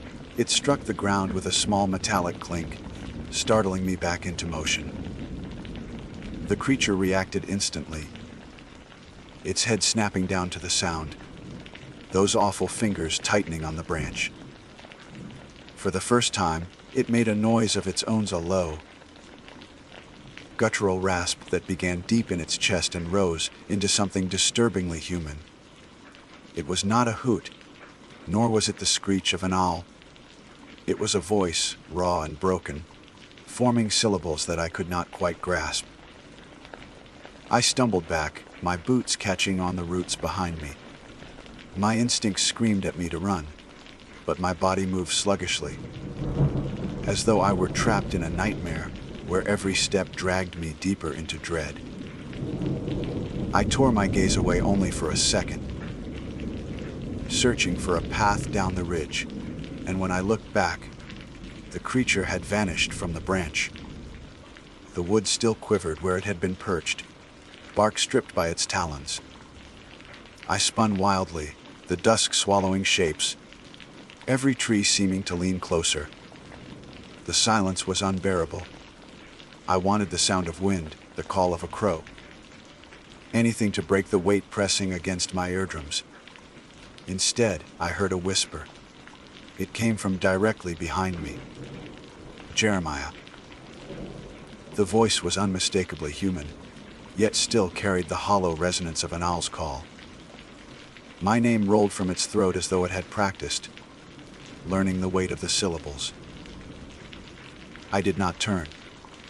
Every instinct warned me that to face it again would be to invite something far worse. Instead, I bolted, crashing through the underbrush, branches whipping my face, lungs burning. The woods swallowed me whole, the ridge giving way to narrow trails that I barely recognized in the dying light. I heard it above me, the heavy beat of wings, slower than any bird, tracking me as I fled. I did not dare look up, but I knew it was there, shadowing my every move, waiting for me to stumble. When I finally burst into the clearing of camp, the fire still smoldering from the hunter's departure, I collapsed to my knees. My chest heaved. My vision spun, and for a long moment I could not tell if I had truly escaped, or if the thing had only allowed me to run this far. The whistle was gone, lost in the leaves of the ridge. I was strangely relieved, as though its absence severed the link between me and whatever horror I had summoned. Yet as I sat there, trembling in the glow of the dying fire, I could not shake the certainty that I was not alone. The woods around me remained unnaturally still. No owls called that night. No wind stirred the branches. And when I finally drifted into a shallow, restless sleep, I dreamed of pale hands gripping the rafters above my bed, claws scraping ever closer. The next morning, the hunters returned. They joked about my appearance, about how I looked as though I had been chased through hell itself. I laughed weakly, unwilling to share the truth. How could I? What words could capture the way its eyes had locked onto mine, the way it had spoken my name with such terrible familiarity? I told them I had lost the whistle, that was all. But deep down, I knew the truth. I had not lost it. I had given it away. And in doing so, I had called something into the world that was never meant to perch in our trees, never meant to know the sound of my name. The hunters left after breakfast the next morning, eager to push deeper into the valley, where they had seen signs of deer along the creek. They teased me about my ragged appearance, tossing jokes about how the whiskey must have hit me harder than I'd expected, though none had been passed around. I let them believe whatever story entertained them most, because the truth would only earn me a different sort of mockery, the kind reserved for tales told by children too afraid of the dark. I packed my gear methodically, my fingers stiff with the cold, and every few moments my eyes drifted back toward the ridge where I had blown the whistle.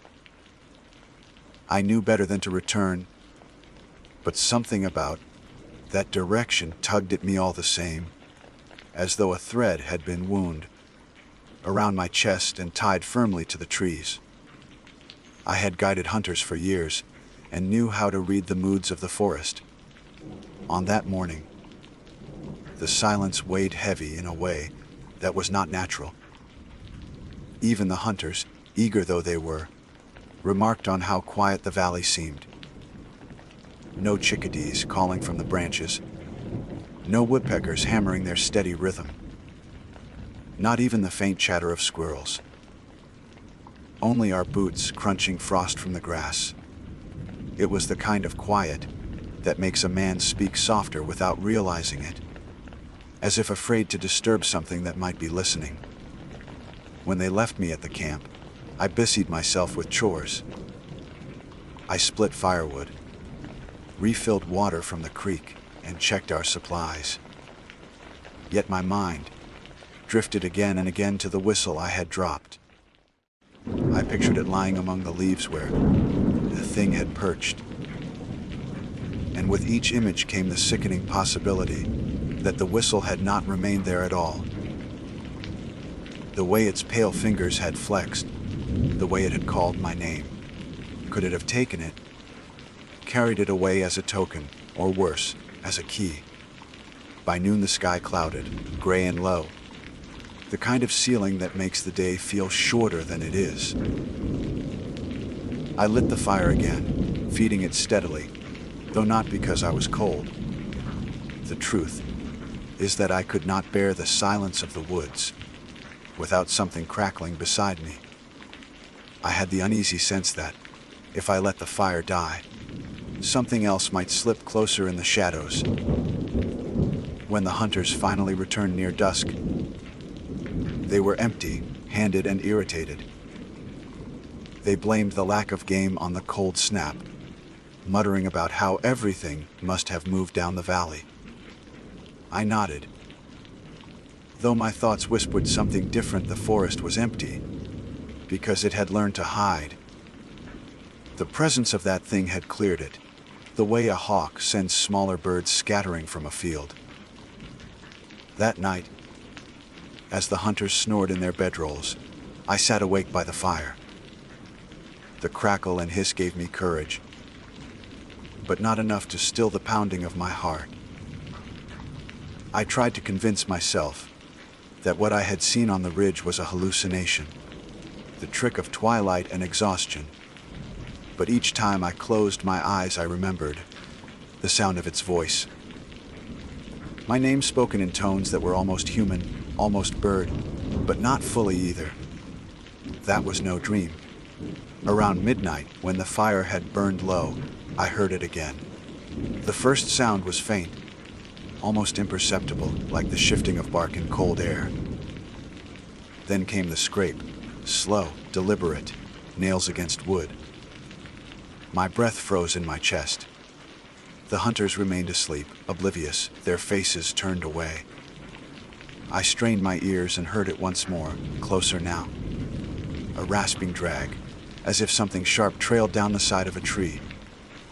I stood slowly, my legs trembling, and scanned the darkness beyond the firelight. The forest was black, shapes melding into one another, but I caught a flicker of movement against the gray of the clouds. High above, in the skeletal branches of a dead oak, A shape crouched. Its eyes reflected the fire's glow, twin embers suspended in the void. I did not breathe. The shape unfurled. For a moment it spread wings. True wings, vast and ragged, and I thought perhaps I had imagined its hands after all. But then, with sickening grace, the wings folded in again, receding until they became arms, elbows bending wrong, fingers stretching outward, like talons searching for purchase. It gripped the branch, skin pale against the bark, and tilted its head in that uncanny way, the way owls do when sizing up prey. I wanted to wake the hunters, but some instinct told me not to. What good would it do to drag them into this horror? They would not believe until they saw, and by then it might be too late. So I stood alone, clutching the handle of my hunting knife, though I knew the blade was laughable against whatever this was. Then it spoke again. Jeremiah. The voice drifted from above, softer this time, almost coaxing. The syllables stretched unnaturally, breaking in odd places, as though it was still learning how to shape them. My throat tightened, but against my will I answered, barely a whisper. What do you want? The thing tilted its head farther, neck bending too far, the motion grotesque. Its mouth opened, and from within came not words but a sound, a mixture of hoot and human moan. That made my bones ache. The hunters stirred in their sleep but did not wake. The thing dropped from the branch. It landed silently, though the ground was thick with dry leaves. One moment it was above me, the next it stood at the edge of the firelight, its body half feather, half flesh, its hands flexing as though testing their strength. It did not approach, not fully, but circled just beyond the glow, watching. Its eyes never left mine. I backed toward the tent, stumbling over the stacked wood pile, never daring to turn my back. The fire crackled low, throwing erratic shadows, and in each shifting flame I swore its shape distorted further, feathers peeling away to reveal more skin, more human resemblance than before. I do not know how long the standoff lasted. Perhaps minutes, perhaps hours. My mind frayed at the edges, time warping under the weight of fear. Eventually the thing stretched its wings again, not as arms, but wings, and rose soundlessly into the canopy. It vanished among the branches without a trace, and the night grew still once more. I did not sleep. When dawn broke, the hunters noticed my pale face and trembling hands. They laughed at first, but unease clouded their expressions when they saw the deep scratches gouged into the oak near the camp. I told them nothing. Some truths cannot be spoken without inviting them back. That day, we left the valley. The hunters grumbled about wasted time, but I insisted. Something in my voice must have convinced them, because they did not argue long. We packed quickly and hiked out, the trail winding upward toward the ridge. As we passed beneath the trees where I had first seen it, I caught a glint among the leaves. My blood turned cold. It was the whistle. The brass was dulled, but I recognized it instantly, lying neatly in the center of the path as though placed there. I bent to pick it up, though my hands shook. And when my fingers closed around the metal, it felt warm, too warm, as though it had been held in a living palm moments before. I slipped it into my pocket without a word. For the rest of the hike, I felt watched. The hunters noticed nothing, but my ears strained at every rustle, every shift of wind. I half expected to hear my name whispered again, breathed from the canopy above, but the forest remained quiet. Not alive, not welcoming, just waiting. That night, long after I returned home, I laid the whistle on my dresser. I should have thrown it into the river, should have buried it deep in the earth where no one could find it. But I did not. Some part of me was bound to it now, as surely the thread that had tugged me toward the ridge. I told myself it was only an object, only brass and air, but when I closed my eyes, I dreamed of fingers gripping wood, of eyes reflecting fire, of wings folding into arms. And always, the sound of my name, stretched and broken, echoing through the dark. I told myself the nightmare would end once I returned home, that the thing belonged to the woods, and the whistle was nothing more than a cursed token. But the first night back, in the quiet of my own cabin, I realized how naïve that thought was. I live at the edge of town, where the pines crowd close and the highway lights fade before they reach my porch. It is a place I chose for solitude, for peace. That night, solitude felt like a coffin. I placed the whistle on my dresser, meaning to leave it untouched. But sleep would not come. My ears strained at every creak of the house, every sigh of the wind. Around midnight, I heard it, the faintest scrape, like nails along the roof. My body went rigid. I told myself it was a branch shifting against the shingles, though the nearest tree was several feet from the eaves. Then came the second sound, clearer this time, the unmistakable drag of talons across wood. I rose from bed and gripped the shotgun I kept beside the door. My heart thundered in my chest as I stepped into the living room, the boards cold beneath my bare feet.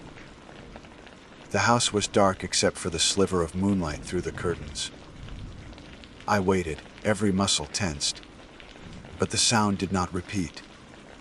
For a long time, silence wrapped the cabin, so thick I thought perhaps I had imagined it. I set the gun down, exhausted, and returned to bed. When I opened my eyes again, I was not alone. It crouched on the rafters above me, its body folded, its pale fingers gripping the beam with casual strength. Its eyes gleamed yellow in the faint light, locked on me with the intensity of a predator watching prey. I froze, unable to move, unable to even breathe. The creature tilted its head. That same sharp avian motion, and I felt its gaze pierce deeper than sight, as though it saw the marrow of my bones. Then it spoke. Jeremiah. The voice was clearer now, more human, as though it had practiced until the syllables rolled smooth. My chest tightened. I wanted to scream, to flee, but terror glued me to the mattress. The creature lowered itself slowly, wings folding inward, arms stretching, claws scraping as it descended the wall. It moved with unnatural silence, each step measured, deliberate. I snatched the whistle from the dresser, desperate without knowing why, and held it in front of me like a ward. The creature stopped.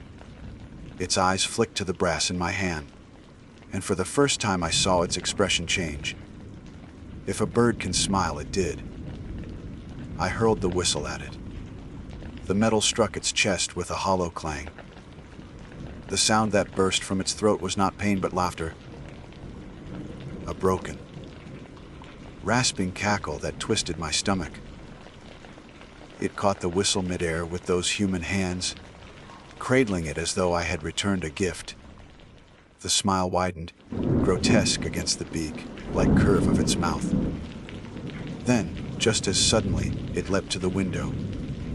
Glass shattered as it vanished into the night, wings beating once, twice, before silence returned. I sat trembling in the wreckage, the whistle gone, my heart racing so violently I feared it would burst. For days I tried to convince myself it would not return. I patched the window, I kept the shotgun loaded. I prayed in a way I had not since boyhood. Yet each night, I heard it circling outside. The rush of wings, the faint scrape of claws on the roof. It did not always show itself. but its presence weighed on me like a storm waiting to break. I stopped guiding hunts. I stopped answering calls from friends. I hardly ate, hardly slept. My world shrank to the flickering candlelight of my cabin, and still I felt its eyes on me. One evening, as dusk settled, I resolved to end it. I told myself I would face it directly, demand what it wanted, even if it cost me my life. So I stepped onto the porch with the shotgun in hand, the air brittle with cold. The forest loomed silent, waiting. "Come out!" I shouted, my voice cracking against the stillness. "You've followed me long enough. Show yourself." For a moment, nothing stirred. Then, from the tree line, two yellow eyes blinked open. They hovered in the dark, unblinking, unhurried. The shape moved forward, wings folding inward, hands extending to clutch the porch rail. It was taller than I remembered, nearly my height, its feathers patchy as though they were sloughing away. The skin beneath was pale, almost translucent, veins dark beneath the surface. The mouth opened, and my name slid from it smooth as silk. "What do you want from me?" I demanded, though my voice wavered. The creature tilted its head, fingers tapping the rail. Then it lifted the whistle, holding it delicately between thumb and forefinger. It raised the brass to its mouth. The sound that followed was not an owl's call. It was my own voice. Perfect, clear, as though I had spoken into the night myself. Hearing it froze my blood. The creature blew again, and once more my voice echoed back, calling out into the emptiness. "Jeremiah Rowe." I staggered back, the shotgun heavy in my hands. I fired. The blast split the silence, smoke choking the air. But when the haze cleared, the porch was empty. Only the echo of my own name lingered in the trees. That night I did not sleep at all. I tell you this now, because I do not know how much longer I can bear it. The whistle is gone, taken, but I hear it still. Sometimes from the woods, sometimes from the attic above my bed, sometimes in the very walls of my home. And the voice grows sharper each time, less like mine, more like something else. A perfect mimicry sliding towards something far worse. If you walk the ridges of Pine Hollow, if you hear an owl call too close, do not answer. Do not raise a whistle. Do not even breathe too loudly. Because once it knows your name, once it can shape it with those human hands, and that borrowed throat, it will not stop. It will follow you from the woods. It will find your roof, your rafters, your bed, and it will call you again and again until the night itself belongs to it. I am Jeremiah Rowe, and I have told you the truth. Believe me or don't. But when you hear the scrape of claws above your head, when the silence deepens around you, and the fire gutters low, remember this: some calls should never be answered. My name is Noah Franklin, and I work as a licensed wilderness guide near the northern reaches of Yellowstone National Park. For the sake of clarity and honesty, I will tell this story as carefully and precisely as I can, though words hardly do justice to what I witnessed. I am a man in my late 30s, trained in outdoor survival and well accustomed to the unpredictable challenges of the backcountry. Over the years, I have guided dozens of clients, some eager hunters, others hikers chasing photographs and memories. I have seen grizzlies at close range, storms that ripped tents into rags, and nights so cold they froze water bottles, solid inside the sleeping bag. But none of those memories weigh on me like the night I saw the thing we now call the skinless wolf. When I first began guiding near Yellowstone, I believed my work would always fall within the boundaries of what could be explained. Animals, weather, human error. My father had taught me the practical truths of the woods when I was a boy. Every sound has a source, every track has a maker, and every shadow has its reason. He used to say. That belief kept me steady through many trips, even when clients grew uneasy at coyotes, crying too close to camp, or when a pair of glowing eyes lingered at the tree line longer than felt comfortable. I leaned on logic always. It was safer that way, for me and for the people who trusted me. It was in early October, just as the leaves had turned to rust and fire along the ridges, when a group of 3 clients booked me for a 5-day trek through some of the less traveled valleys west of Lamar. These men weren't hunters in the traditional sense, though one carried a rifle for protection. They were more like thrill seekers.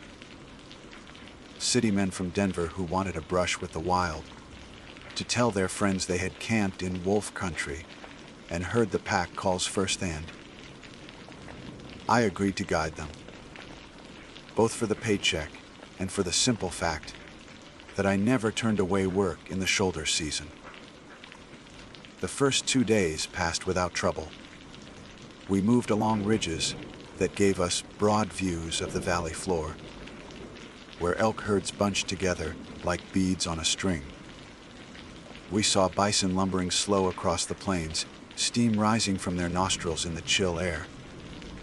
At night, I built fires and cooked venison I had prepared earlier, while the clients drank whiskey from metal flasks and laughed at one another's half-drunken stories. It was on the 3rd night, camped near a shallow creek, when I first sensed that something was wrong. The moon was nearly full, pale enough to stain the entire meadow in silver light. Coyotes yipped in the distance, then fell quiet all at once, as though cut off mid-call. That silence pricked at me harder than the cold. Anyone who has spent time outdoors knows that the woods and valleys have rhythms. When they break, you notice. The men had gone into their tents, leaving me by the fire. I was rolling my shoulders, loosening muscles that had grown tight after a long day's hike, when I caught motion at the far end of the meadow. At first I thought it was elk, but the shapes moved differently, lower, swifter. I squinted and realized I was looking at wolves. A whole pack, sliding through the grass with that unmistakable coordination, heads low, bodies long and deliberate. I counted 7. The sight didn't unsettle me at first. Wolves were not strangers to this valley. I had glimpsed them before, usually at distances so great they could have been mistaken for shadows. To see them this close, however, only a couple 100 yards away, was rare. The fire crackled behind me as I stayed still, not wanting to draw their attention. Most wolves would avoid humans. I knew that much, and then I saw it. The 7th wolf was not like the others. The moon caught on it in a way that made my stomach twist. At first I thought it was wet, matted from crossing the creek. But no, its body gleamed raw, muscle fibers exposed, threads of tendon catching the light like sinew from a butcher's table. It had no fur, no skin. Its ribs flexed as it moved, glistening with the wet sheen of blood and tissue, yet it padded forward as silently as the rest of the pack. Its eyes burned darker than the others, sockets that seemed too deep, too hollow. I froze. The other wolves fanned out in formation, tails straight, ears forward, moving with natural precision. But this thing, this skinless one, moved in perfect step with them, as though it belonged, as though the pack accepted it. Not a limp, not a stagger, no sign of pain. Only fluid hunting motion, smooth and confident. My pulse hammered in my ears. I told myself it was a trick of light, that maybe mange had stripped its fur, or scars had twisted its hide. But there was no mistaking what I saw. Flesh unshielded. A predator stripped bare and yet alive. I backed slowly toward the fire, knowing that if I startled, if I made sudden movement, the pack could lunge. My clients slept only yards away, unaware. The wolves stopped at the tree line, their bodies half swallowed by shadow. I counted again. 6 gray coats, tails flicking. And the 7th, gleaming red under the moon. They stared in silence. Wolves rarely linger that long, not when human scent and fire are strong. But they held there for what felt like minutes, unmoving, watching. I could not look away from the skinless one. Its mouth opened, and I swear I saw the wet cords of its jaw pull back, teeth flashing white against red. It didn't grow. No sound came at all. But I felt, somehow, as though it had spoken, though no words reached me. My body tensed with an instinct older than speech itself, the recognition of something terribly wrong. Finally, without signal, the wolves turned as one and melted back into the trees. Gone. I stood trembling beside the fire, breath steaming in the cold, trying to decide if I had lost my grip on reason. Eventually, I forced myself into my tent, rifle across my lap, ears straining for any sound outside. The night dragged until dawn, each minute a battle against sleep. When the men woke, I didn't tell them what I had seen. I claimed I'd been restless from the cold. They laughed, calling me a light sleeper, and asked about the day's route. I packed camp in silence, my eyes scanning the tree line for shapes that weren't there. But even as the sun climbed, burning away the frost, I couldn't shake the image. The wolf with no skin, hunting as if it were whole. And deep inside, I knew that we had not seen the last of it. The morning after that night felt sharper than most, as if the air itself carried weight. The clients grumbled as they packed, stiff from cold and sore from uneven ground, but they were in good spirits. They joked about coffee, about how their wives wouldn't believe they could sleep through coyote calls. None of them noticed the way my hands shook while rolling up my tent, or how often my eyes flicked to the tree line. I kept my mouth shut. What could I even say? That I had watched a wolf without skin pad, across the meadow like a nightmare dragged into flesh. They would have laughed or, worse, panicked. And panic in the backcountry is a fast road to disaster. We moved out by mid-morning, hiking along the creek until it thinned into a stony ribbon. The sky was clear, sun pouring down like molten gold over the ridges, yet every shadow seemed deeper than it should have been. I tried to focus on the trail, boot prints in damp earth, scat that told me elk had passed recently, claw marks where a black bear had forage bark. These were the ordinary signs of wilderness I knew how to read. But my thoughts kept drifting back to the pack, to that single wet, red shape moving in lockstep with its kin. By noon, we reached a ridge overlooking a broad valley. Far below, a herd of bison moved in lazy clusters, tails flicking at flies. One of the men pulled out binoculars and whistled. "Damn, that's wild," he said. "Like a damn documentary." I nodded but said nothing. I couldn't shake the unease. The wolves should have been nothing more than another sighting. Thrilling for the clients, routine for me. But I knew what I had seen. My mind replayed the slick shimmer of exposed muscle, the cords pulling tight as the creature walked. I told myself it had to be disease, mange, injury, something rational. But even as I put those excuses, they collapsed. No injured animal could move like that. That night, we camped deeper in the valley, near a stand of lodgepole pines. The men drank more whiskey, their laughter loud in the still air. I tried to relax, forcing myself to eat, but every snap of a twig in the distance made my hand twitch toward my rifle. When the fire burned low, I stayed up again, eyes scanning the dark. Hours passed. My lids grew heavy. Just when I thought perhaps the wolves had moved on, I heard it, a low rustle. Not the wind, not the scrape of branches. The sound of movement. I leaned forward, holding my breath. Then came a faint click, like teeth snapping together. Not a growl, not a howl, just a single, deliberate clatter. The hair on my arms rose. I gripped my rifle and stood, staring into the trees. The firelight barely reached the first line of trunks. Beyond that was a wall of black. Something shifted there. A shape taller than a wolf should have been. My eyes adjusted, and for a fraction of a second I saw it. The gleam of wet muscle, ribs stretching with breath, eyes like empty holes catching the glow. I froze. It didn't charge. Didn't retreat. It just stood watching. Then the rest of the pack slid silently into view, gray bodies fanning around it. 7 wolves again. Always 7.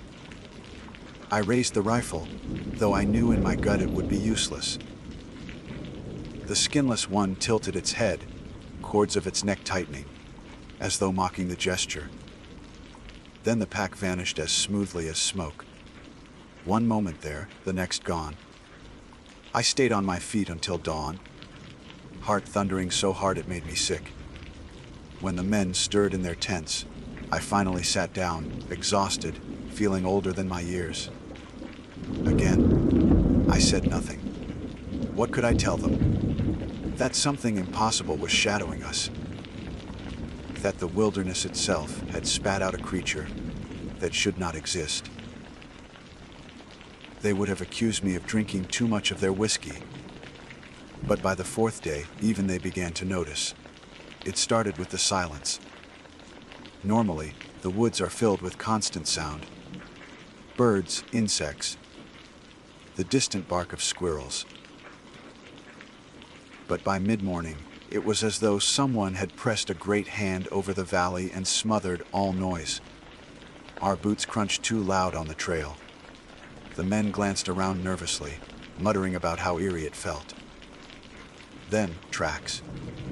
I spotted them near a patch of mud by the creek paw prints, larger than usual, pressed deep. Ordinary wolf at first glance, but the spacing was off. Too far apart, as if the animal had been walking upright at times. I crouched and ran a finger along the print, my stomach twisting. Wolves, one of the clients asked. Yeah, I said, forcing my voice steady. Just wolves. But I knew better. By dusk, clouds had rolled in, turning the sky the color of ash. We set camp in a clearing ringed with spruce. The men were quiet that night, their jokes fewer, their eyes flicking off into the trees. I didn't need to tell them. They felt it too, that prickle under the skin, the sense of being watched. I kept the fire high, piling wood until sparks shot into the dark. As the men drifted into uneasy sleep, I stayed by the flames, rifle across my knees. Hours crawled by. The silence pressed heavy, and then it came again. First the click of teeth, deliberate and sharp, then another closer, then a chorus, half a dozen clatters surrounding us in the dark. Not howls, not growls, just the snapping of jaws, echoing like some hideous language. My blood turned cold. I rose, firelight licking across my face. At the edge of the clearing, eyes glowed. 6 yellow pairs, steady and unblinking. And in the center, 2 pits of black, emptier than night itself. The pack stood still, circling, but never entering the ring of firelight. The skinless wolf lowered its head, cords of muscle flexing as it bared its teeth. The clattering grew louder, rhythm building like some grotesque chant. The other wolves snapped their jaws in unison, echoing the sound. Teeth clashing, over and over, a sound that burrowed into my bones. I thought they would rush us. I braced for it, heart pounding, every muscle tight. But they never moved closer. They only circled, teeth clattering in terrible rhythm, as though waiting for something. Some signal I couldn't understand. Hours passed that way. My legs ached. My throat went dry. And still they circled, until finally, just as the first pale light touched the horizon, they melted back into the trees and were gone. The men woke to find me standing there, trembling, rifle still raised. This time, I didn't bother hiding what I had seen. "There's something wrong out here," I said hoarsely. "Something hunting us." They laughed at first, thinking I was pulling a prank. But when I described the skinless wolf, the way it gleamed wet under the moon, their faces tightened. One of them swore and muttered that maybe we should cut the trip short. I didn't argue. We packed quickly that morning, moving faster than before, every man glancing over his shoulder. I led them west, hoping to shave a day off the route, pushing hard through brush and rock. But no matter how far we went, I couldn't shake the feeling of being shadowed. Every time the wind shifted, I caught a faint, coppery tang in the air. The smell of blood. That night would be our last in the valley. At least, that was the plan. But plans mean nothing when the wilderness itself has other designs. The fifth day dawned gray and heavy, clouds pressing low against the peaks like a lid. My clients were pale from lack of sleep, their voices hushed as we broke camp. They had stopped laughing 2 nights ago, and the silence between us now was as telling as the silence in the forest. We were supposed to hike out that day, though the route I had chosen was long and rough. If we pushed hard, we could reach the edge of the valley by nightfall. But I had my doubts. My gut told me the wolves. No, the thing with the wolves wasn't going to let us go that easily. We moved quickly at first, boots pounding the trail, packs groaning against our shoulders. The men cast glances over their backs every few minutes. Once, one of them muttered. I swear I heard it again, that clicking. But when we stopped to listen, the woods gave us nothing but the rustle of cold wind. By midday, we had climbed a steep ridge. From the top, I scanned the valley, searching for movement. My binoculars caught nothing but endless pines and the sweep of grass. No wolves, no shapes, no gleam of wet, raw muscle. Still, the unease never left. We descended into a hollow where the creek ran shallow over stones. The water was stained with autumn leaves, dark and slow. As we crossed, one of the men slipped, cursing. When I turned to help him, I saw it in the mud at the edge, a paw print, fresh and deep. But it wasn't right. The toes splayed wide, claws long, but the edges of the pad looked torn, uneven, like the flesh itself had been pressed raw into the ground. I crouched, running a hand along it. Warm, still warm. The men crowded behind me, whispering nervously. I stood quickly, urging them on. We didn't linger. By late afternoon, fatigue began to show. The men slowed, shoulders slumping, breaths ragged. The whiskey bravado that had carried them earlier was gone. Now they looked like prey animals, eyes wide, twitching at every sound.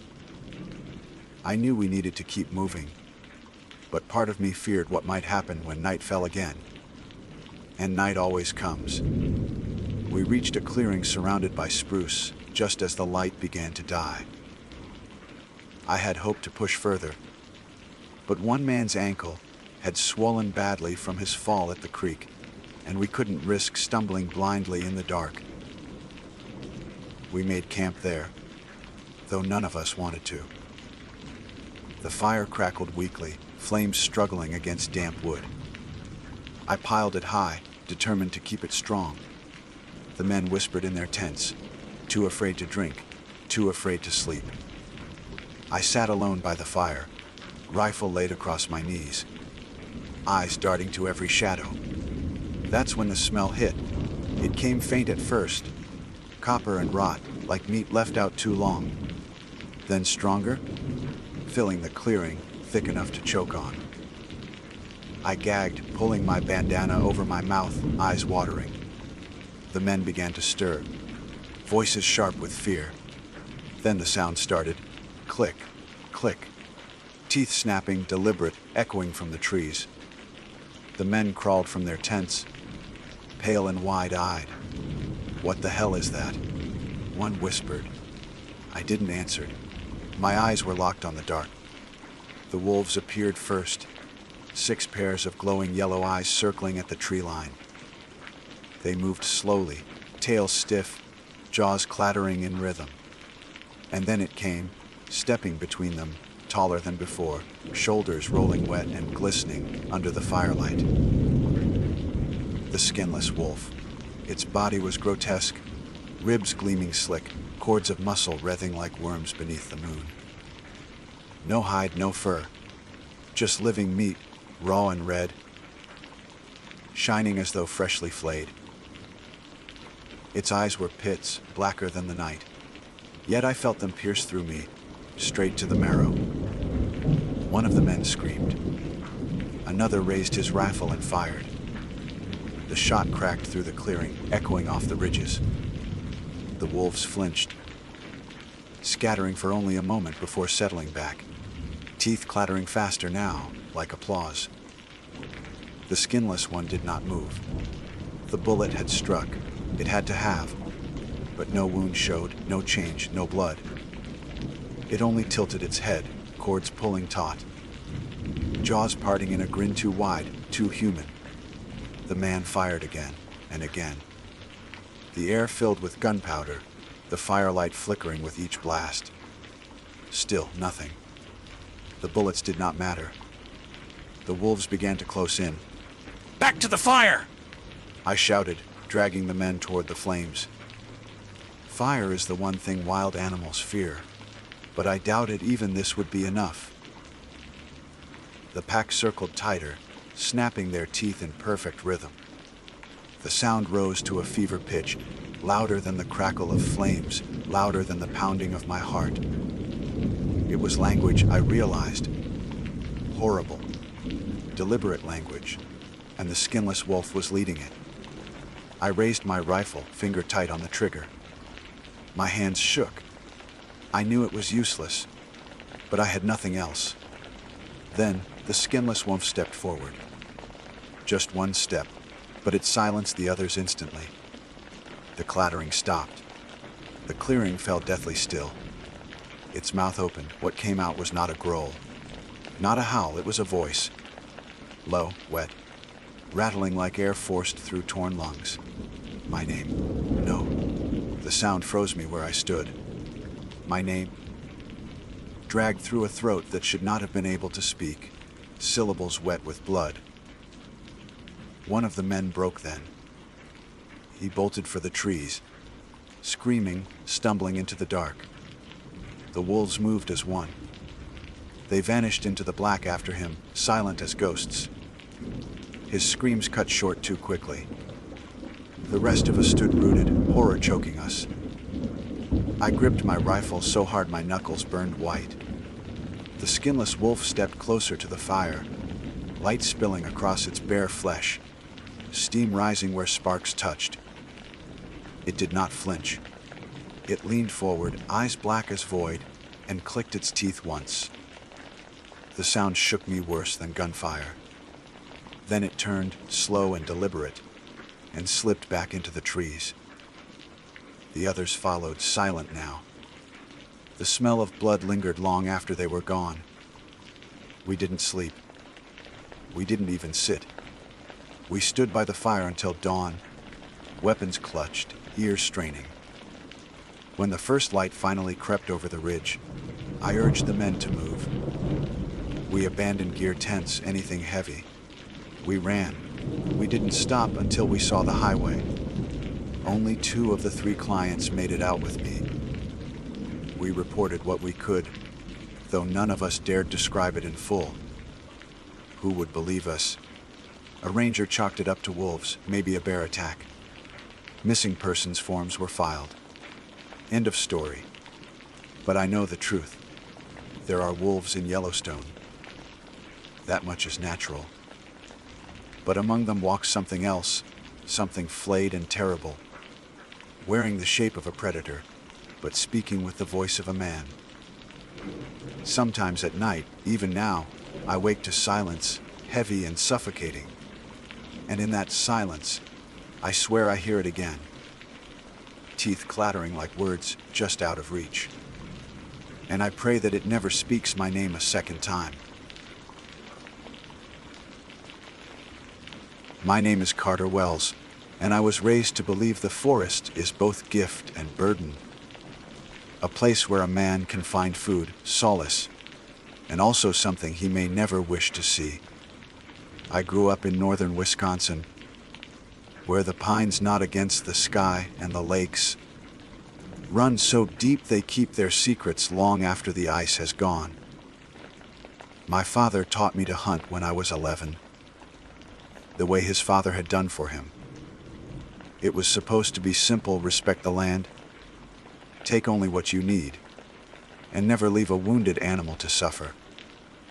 Those words were repeated so many times in my boyhood that they might as well have been scripture. I believed in them, lived by them. And yet, one November morning, with frost hanging in the air and the forest quiet as a chapel, I learned there are rules beneath the rules. Old things that no man had taught me, and that no man would admit to knowing. The morning began like countless others during deer season. My friend Henry Daniels and I left the cabin before dawn, rifles slung across our shoulders, boots breaking the thin crust of ice along the trail. Henry was older by 4 years, a barrel-chested man with a black beard that always seemed to carry the smell of smoke. We had hunted together for 3 seasons, and though he teased me for my cautious ways, I trusted him. He shot clean and true, and he carried himself with the sort of confidence that made me feel safe in the woods, even when the cold seemed to seep into the bones of the earth itself. We reached the ridge just as the first hint light spread behind the birches. The woods were still, a brittle stillness, the kind that makes you hesitate before each step. Even the squirrels kept silent. Henry leaned against a maple, pulled a thermos from his pack, and took a swallow. He handed it to me with a grin. "Today's the day, Carter. I can feel it. Big buck out here with your name on it." I smiled, but in truth there was something strange in the air. It was not the cold. I had grown used to the way the November wind could bite through wool. It was a kind of pressure, as if the forest itself were holding its breath. Every sound, from the crunch of snow under my boot to the faint whistle of the wind, seemed to vanish too quickly, swallowed before it should have been. I tried to shake the thought away. Hunters talk about the woods like they are alive, and maybe in some sense they are, but I had never been the type to believe in omens. We spotted the buck near mid-morning. It came out of the tree line without a sound, a great animal, broad-chested, with antlers that looked as if they had been carved from old bone. Its coat was sleek, shining with frost. The deer moved into the clearing and paused, lifting its head toward us. I remember thinking it looked too calm, almost expectant, the way a man might stand when waiting for his turn to speak. Henry raised his rifle and whispered, "That's yours." I hesitated. My father's voice rang in the back of my mind. Respect the land. Take only what you need. But we had come for meat, and here it was, laid before us by chance or fate. I steadied my rifle, took in a breath, and fired. The buck fell instantly, legs buckling beneath it, the sound of the shot echoing against the trees. For a second there was nothing but silence, the kind of silence that follows the end of a prayer. Then, from the crumpled body, came a sound I will never forget. It screamed. Not the bleat of a wounded deer, not the desperate cry of an animal clinging to life.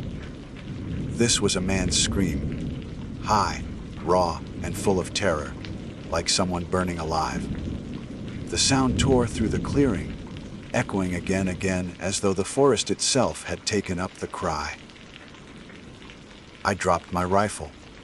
My chest tightened, bile rising in my throat. Henry swore, stumbling back. Jesus Christ! What the hell is that? The buck's mouth hung open, and from it came the scream, unbroken, impossible. Its body jerked as if every muscle was locked in agony, yet the bullet hole was clean, right through the chest. I had killed it instantly. There should have been no pain.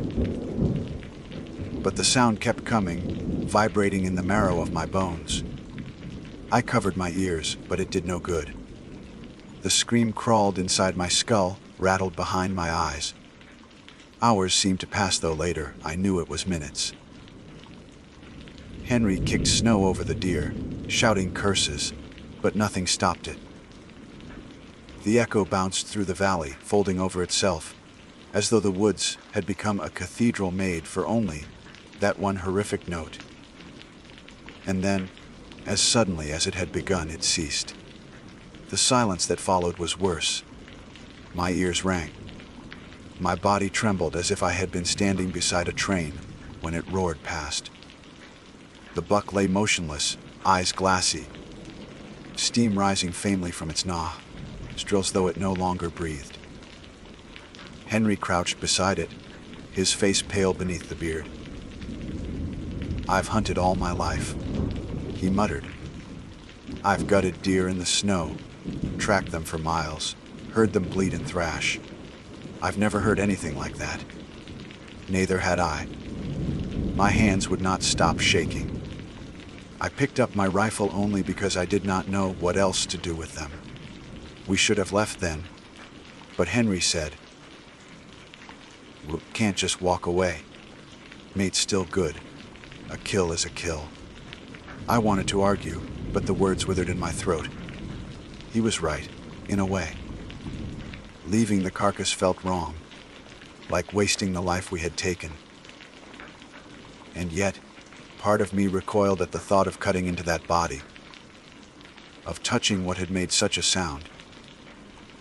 Henry set to work, pulling his knife from its sheath. He slid open the belly with practiced ease, and steam rose into the cold air. That was when I saw it. The way the blood pooled, too dark, too thick, like oil rather than life. Henry swore again, more sharply this time. He held up his hand, and I saw the blood clinging to his glove, stringing in black strands that did not break. "This isn't right," I whispered. He ignored me, working faster, muttering under his breath. I stepped back, staring at the trees. I thought I saw movement there, shapes just beyond the line of shadow, figures standing still among the birches. But when I blinked, they were gone. By the time Henry finished, the buck's insides were heaped in the snow, steaming like some grotesque altar. The smell was unbearable, sharp and metallic, but laced with something else. Something sore, like rot buried deep. "We'll take the head," Henry said, his voice tight. "Antlers like this, they're worth keeping." I wanted to refuse, but fear held me still. He sawed at the neck, each cut making my stomach lurch. At last, he pried the antlers free, blood dripping from the bone. He held them up with a grimace. as though he already regretted touching them. We packed the meat and the antlers, wrapped them as best we could, and started back toward the cabin. But the forest had changed.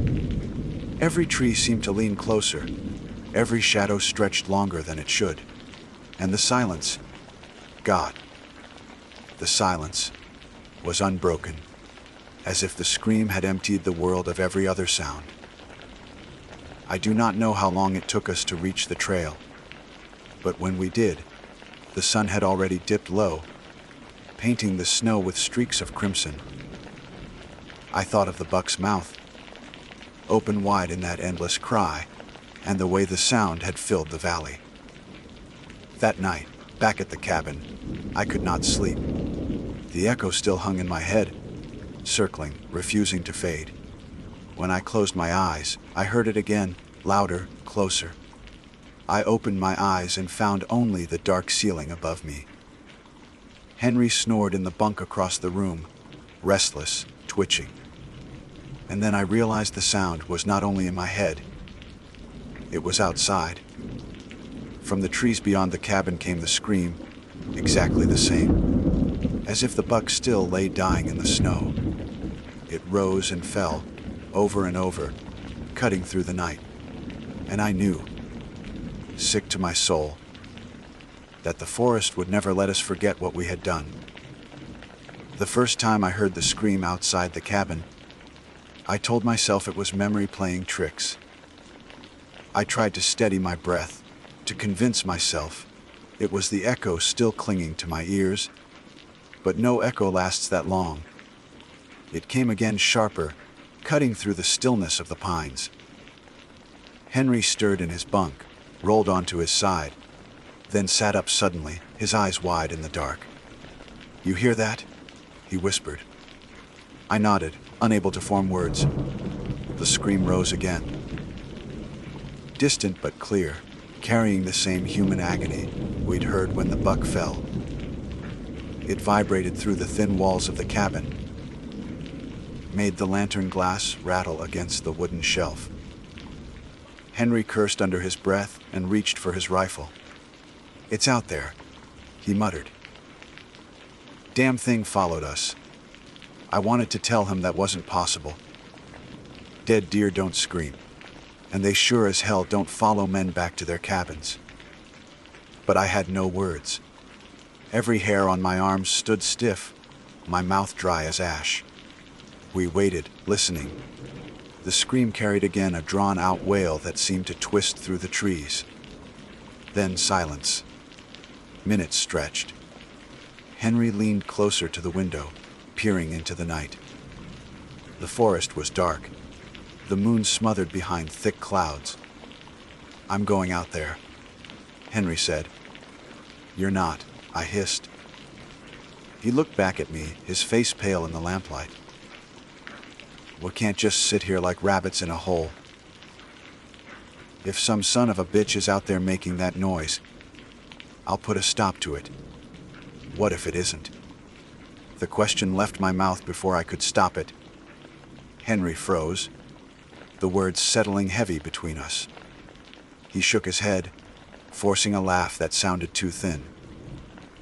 "You're letting it get to you. It's some prank. Some lunatic camping out here with a recorder. Maybe." But even he didn't sound like he believed it. He loaded his rifle anyway. The metallic clicked sharp as thunder in the silence. We argued in low voices until the sound came again. Closer this time. So close I could swear it was right outside the door. The walls of the cabin seemed to tremble with it. The scream was not only loud but layered, as though many voices cried at once, all merging into one endless note. Henry snapped. He stormed to the door, yanked it open, and raised his rifle. The cold rushed in, carrying the metallic taste of snow. "Show yourself, you bastard!" he shouted into the trees. The scream cut off instantly. The forest went silent, so silent I could hear Henry's ragged breath. He stepped outside, boots crunching on the frost. I followed. heart hammering, because the thought of being left alone was worse than whatever waited out there. The night was thick and black, clouds heavy enough to smother even starlight. Our lantern threw a circle of dull yellow around the cabin, beyond which the woods pressed close and endless. Nothing moved. No wind stirred the branches. The silence was suffocating. We stood there, rifles raised, staring into the dark. For a moment, I thought maybe it really had been some trick of the mind, some shared madness born of exhaustion and guilt. Then I saw it. Between the trees, just past the glow of our lantern, 2 pinpoints of light hung in the dark. Eyes too high above the ground to belong to any deer. They blinked, slow, deliberate. And then, from the shadows came the scream again. It was louder than before, deafening, and though the sound filled the air, I knew with bone-deep certainty it came from those eyes. The forest shook with it. My teeth ached. My legs nearly gave out. Henry raised his rifle and fired. The muzzle flash split the dark, thunder rolling back through the trees. The scream faltered but did not stop. The eyes disappeared. Silence returned. Henry swore and spat into the snow. I hit it. I swear to God I hit it. Then why is it gone? My voice cracked. He didn't answer. We backed into the cabin, bolted the door, and sat with our rifles across our knees until dawn bled weakly through the windows. Neither of us slept. Every creak of the wood, every sigh of the timbers, felt like the scream coming back. Morning light did not bring peace. We searched the tree line where Henry swore he'd hit the thing. Snow lay unbroken except for our own boot prints. No blood, no tracks, nothing. Henry grew restless. We imagined it, he said, though his voice lacked conviction. Sabin fever. Too much whiskey. Too little sleep. But I hadn't drunk a drop, and the echo of that scream still rang inside me. We packed up earlier than planned, stuffed meat into coolers, lashed the antlers to Henry's truck. The sooner we left those woods, the better. On the drive back, silence hung heavy. The road wound between stands of pine. Branches weighed with snow. Henry kept glancing at the rearview mirror, his knuckles white on the wheel. After a long stretch, he muttered, "Don't tell anyone about this. They'll think we've gone soft or crazy. We don't need folks whispering." I'd agreed, though part of me wanted to shout the truth to anyone who'd listen. The scream hadn't been madness. It was real as the weight of the antlers shifting in the truck bed. We reached Henry's house near dusk. He parked in the driveway, shoulders hunched, eyes shadowed. His wife came out to greet us, but he brushed past her with only a grunt, carrying the antlers like a man dragging chains. I helped unload the meat, though I found myself reluctant to touch it. The flesh looked wrong, darker than it should have been, as though some shadow lingered within it. Henry didn't notice, or pretended not to. That night I returned to my apartment in town, thinking distance would help me forget. But forgetting was impossible. The scream followed me into sleep, into waking. Some nights I heard it faintly outside my window, carried on the wind though there was no wind. Other times it came from inside, echoing in the pipes or behind the walls. I told myself it was memory, imagination, guilt, but deep down I knew it was neither. A week later, Henry called. His voice was low, frayed. "You hearing it too?" I didn't have to ask what he meant. "Yes," I said. He breathed hard on the other end. "It's getting worse. The meat, my wife says it tastes off. Dogs won't go near it. And the antlers, Carter, they don't look right. They're cracking, splitting like old wood." I wanted to tell him to throw it all away, to burn it, to bury it deep. But I knew it was too late. We had brought something out of the woods, and it wasn't going to let go. That night I dreamt of the clearing where the buck had fallen. In the dream, I stood over its body, rifle still warm in my hands. The deer's mouth opened, wider than a deer's mouth should, and from it poured that scream. But in the dream I realized something I hadn't before. The scream wasn't coming from the deer. It was coming through it. Like the animal's body was only a vessel for something older, something buried beneath the roots of the forest. I woke drenched in sweat, ears ringing. My clock said 3:07 a.m. The apartment was still. Then came the sound, loud, immediate, as though someone stood right outside my door. The scream. I froze, heart slamming. The walls trembled with it. My lamp flickered, buzzed, went dark. I sat in the black, listening, waiting for it to stop. But it didn't stop. It built, layer upon layer, until I thought the glass in the windows would shatter. And then it cut off, leaving me in silence so deep, I thought I'd gone deaf. I didn't sleep again that night. When dawn came, I drove to Henry's house, desperate for answers, for some plan. But when I pulled into his drive, I saw the curtains drawn, the house dark. I knocked. No answer. The door was unlocked, swinging slightly in the morning breeze. Inside, the air stank of rot. Meat, old and sour. I called his name, my voice shaking. No reply. The living room was empty, save for the antlers mounted above the fireplace. Only they weren't whole anymore.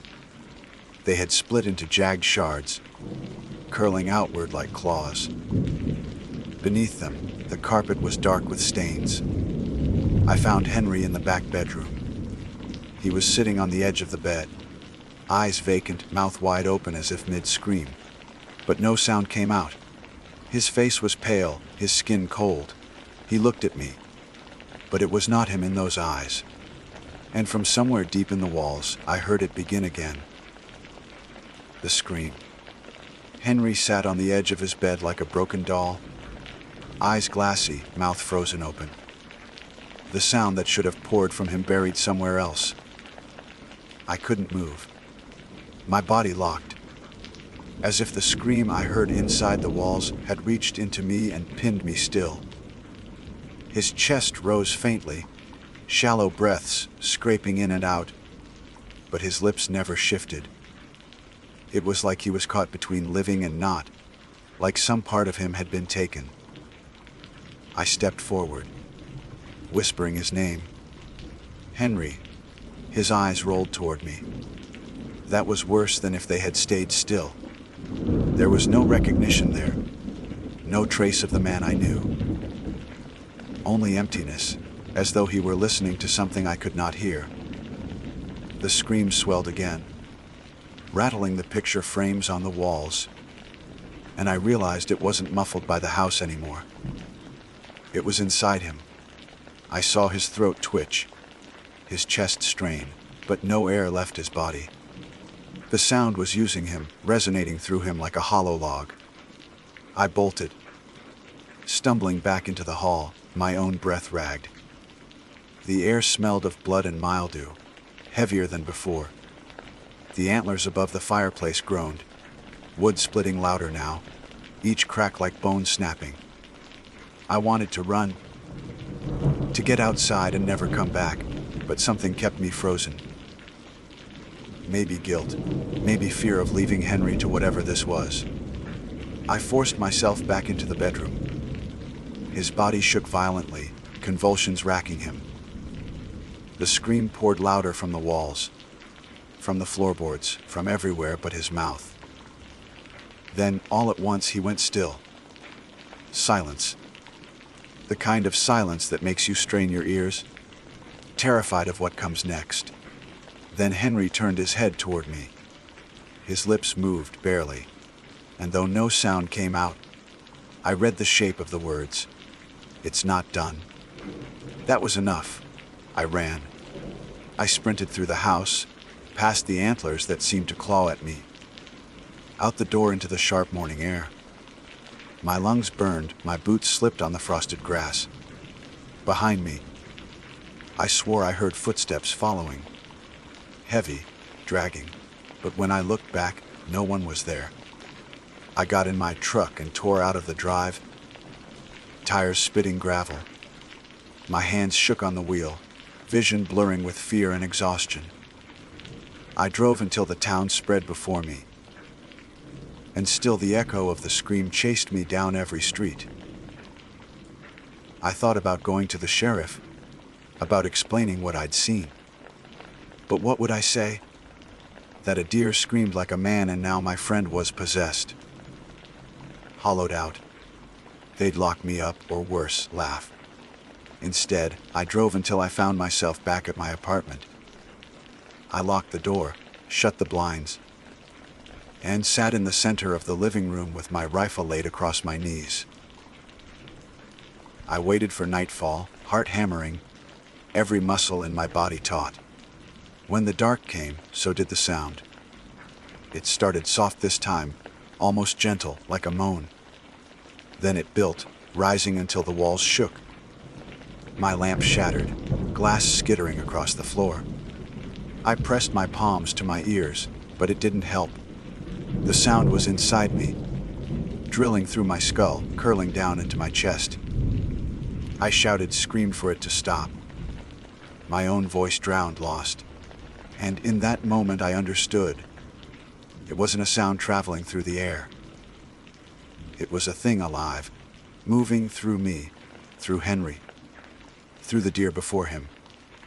A parasite of noise wearing bodies like masks. Something in me snapped. I grabbed the rifle, staggered outside, and fired into the night. Each shot lit up the parking lot, echoing against the buildings. But the scream didn't falter. It only grew louder, richer, as though feeding on my panic.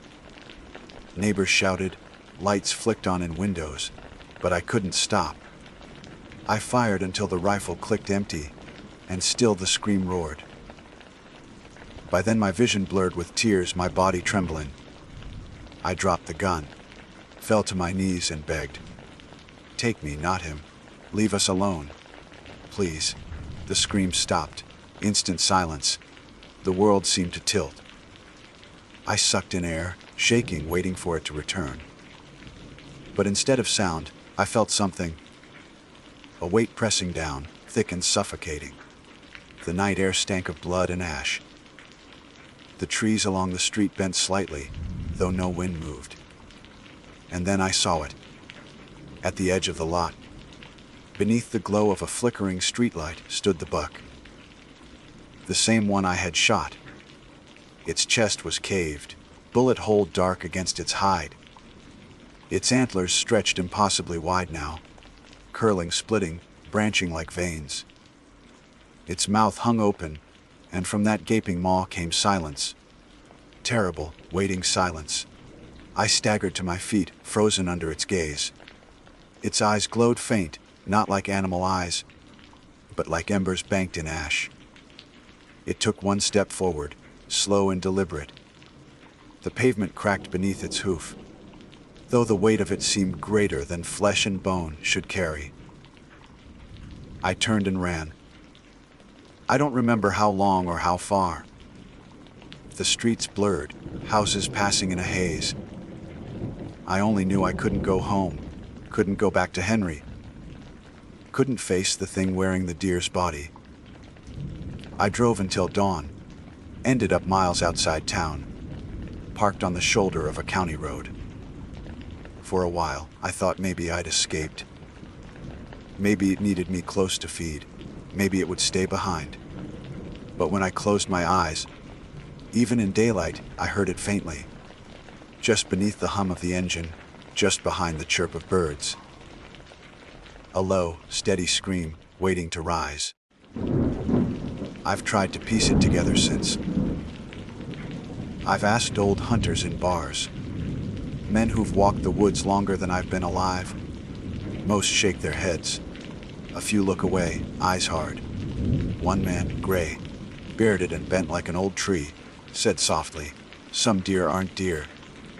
Some woods aren't ours. You see something you can't carry, you should have left it there." But I didn't. I carried it with me in blood, in bone, in the sound that won't stop. Henry's wife called me 2 days later. She said he was gone. Not dead gone.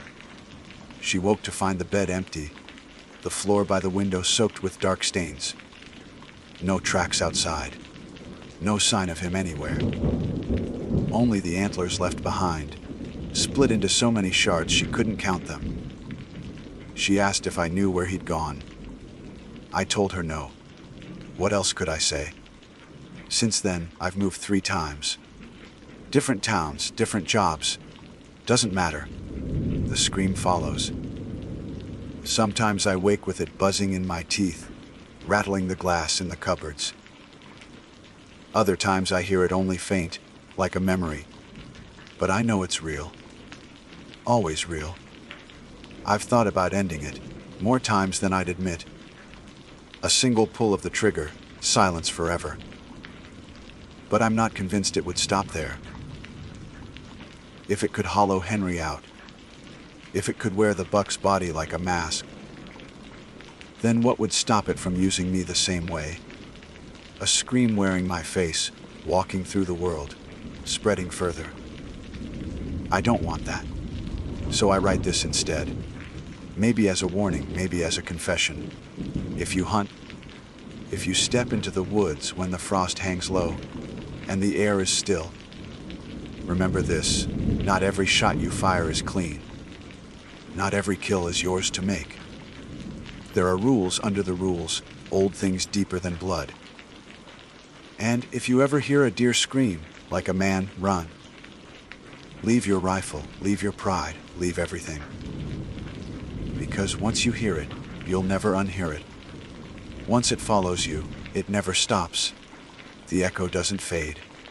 Not after hours, not after years. It's screaming even now. My name is Jennifer Cole. I am 32 years old, a school counselor by trade, though when this story begins, I was simply one more traveler in the Appalachian, foothills looking for a reprieve from my routine.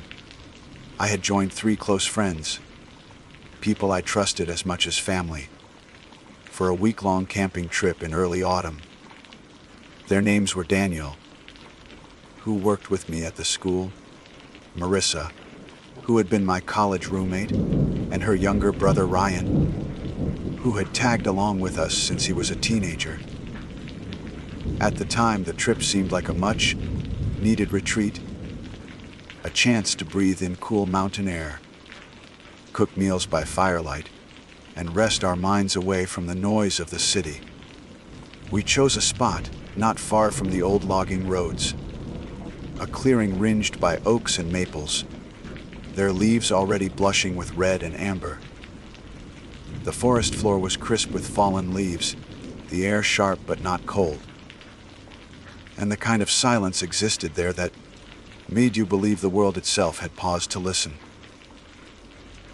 The tree stood at the edge of our clearing. It was massive, thick, trunked, bark gnarled and dark with age. What caught our attention was the rope. It hung from a high branch, looped into a crude noose. The cord was weather-worn, fibers frayed and gray, but it remained sturdy enough that the loop kept its form. None of us said it aloud at first, but we all knew what it looked like. Daniel was the first to break the silence. Probably just someone's old rig for hanging food, he said, forcing lightness into his voice. Keep spares out of the supplies. That's not how you'd tie it. Ryan replied flatly. His eyes lingered on the loop, his usual smirk absent. That's a noose. Marissa muttered something about backwoods hunters or maybe kids playing tricks. She said it quick, like spitting out words that tasted bad. But the truth hung heavier than the rope itself. Someone, at some time, had tied that knot for a purpose we didn't want to imagine. We went about setting camp anyway. Tents went up, firewood was gathered, and Daniel started the first flames as twilight sank. The rope swayed above us, unmoved by breeze, because there was none. The air was unnaturally still, as though the woods were holding its breath. And yet, when darkness wrapped around the clearing, the rope began to move. It swayed side to side, deliberate, slow, like the pendulum of a clock counting time. No leaves stirred. No branches rattled. But that rope groaned as it shifted, a sound strained and hollow, like a throat opening under weight. We froze where we sat. The fire snapped, but even that sound felt swallowed. I couldn't stop staring at the loop as it swung, imagining a body there, legs twitching, neck pulled taut. The picture was unshakable. Wind, Daniel whispered, though the firelight revealed the sweat on his face. But it wasn't wind, and we knew it. I tried to distract myself, to think rationally. Old ropes stretch, fibers rub against bark. The creek could be wood, not rope. Yet my stomach sank with a deeper knowing. Something inhuman lingered here. That night, none of us admitted fear aloud, but we slept poorly. My tent pressed close to the tree line, and I lay awake listening. The rope groaned again and again, always steady, as though someone invisible rocked in that loop. At one point, I swore I heard breath. Strained and shallow, carried low across the clearing. I pressed my sleeping bag up around my ears and shut my eyes tight, praying for morning. When dawn came, the rope was still. It hung motionless, harmless in the light, its fibers catching gold from the sun. Daniel even laughed at breakfast, mocking how seriously we had stared at it the night before. We spooked ourselves.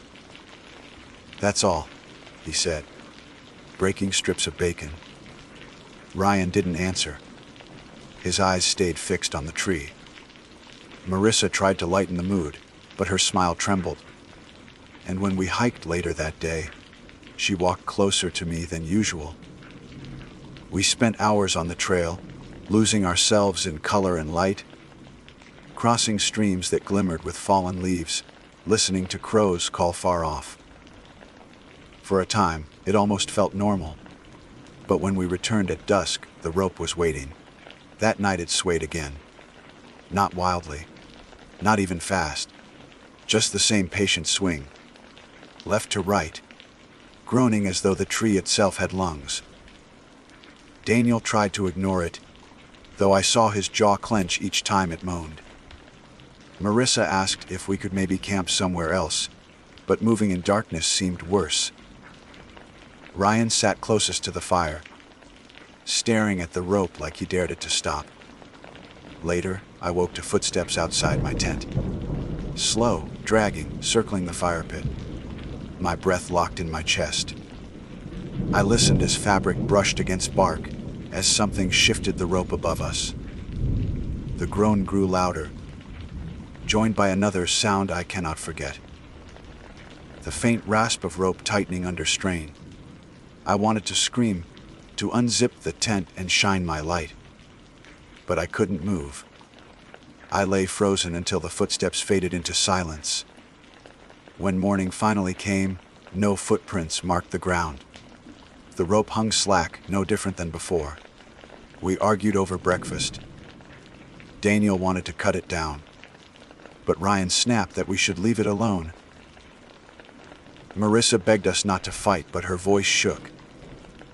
She wasn't herself, and neither was I. The forest no longer felt alive, but watchful. On the third night, the rope didn't wait for darkness. As the sun slipped behind the ridge, it began to swing harder than before. The loop twisted, yawed, stretched like something unseen strained against it. I swear I heard a choke, wet and sharp, carried on the wind that didn't exist. Ryan stood, his face pale as bone. "It's not the rope," he said. "It's what's on it." His words silenced us all. I tried to laugh, to dismiss it, but my throat closed. The fire flickered low, shadows reaching long toward the tree. For a moment, I thought I saw the shape of legs, swaying gently in rhythm with the rope. Marissa cried. Daniel cursed. I sat frozen, nails digging into my palms. The sound built, a groan, a rasp, then what almost became a voice. It dragged low. Syllables stretched to breaking, impossible to understand. The air pressed heavy, as though the whole clearing filled with sorrow thick enough to choke. That night I did not sleep. None of us did. We sat awake, watching the rope swing until the gray of morning finally bled into the sky. By then, we knew this was no simple rope left by hunters. It was something older, heavier, bound to the tree with a purpose that had not ended with whoever tied it. And somehow, it had noticed us. The next day, tension sat thick between us. Even the light could not wash it away. The forest had lost its welcome. Birds still called from the branches and squirrels darted across the ground, but for us, it was as though the entire clearing had been drained of warmth. Every glance drifted toward the rope. It did not swing in daylight. It hung limp, harmless in appearance, but that was its lie. Daniel tried to reassert control. He insisted we had to cut it down. He fetched his hatchet and walked toward the tree, while the rest of us watched in silence. My stomach knotted. I wanted it gone too. Yet the thought of severing it made my chest seize. Daniel raised the hatchet, aimed high at the rope where it met the branch, but the blade never fell. The rope moved, not Swant moved. The loop lifted slightly as though tugged from above. Daniel froze. Eyes locked on the cord that now quivered in the still air. Then the groan came, deeper than before, vibrating through bark, through ground, through us.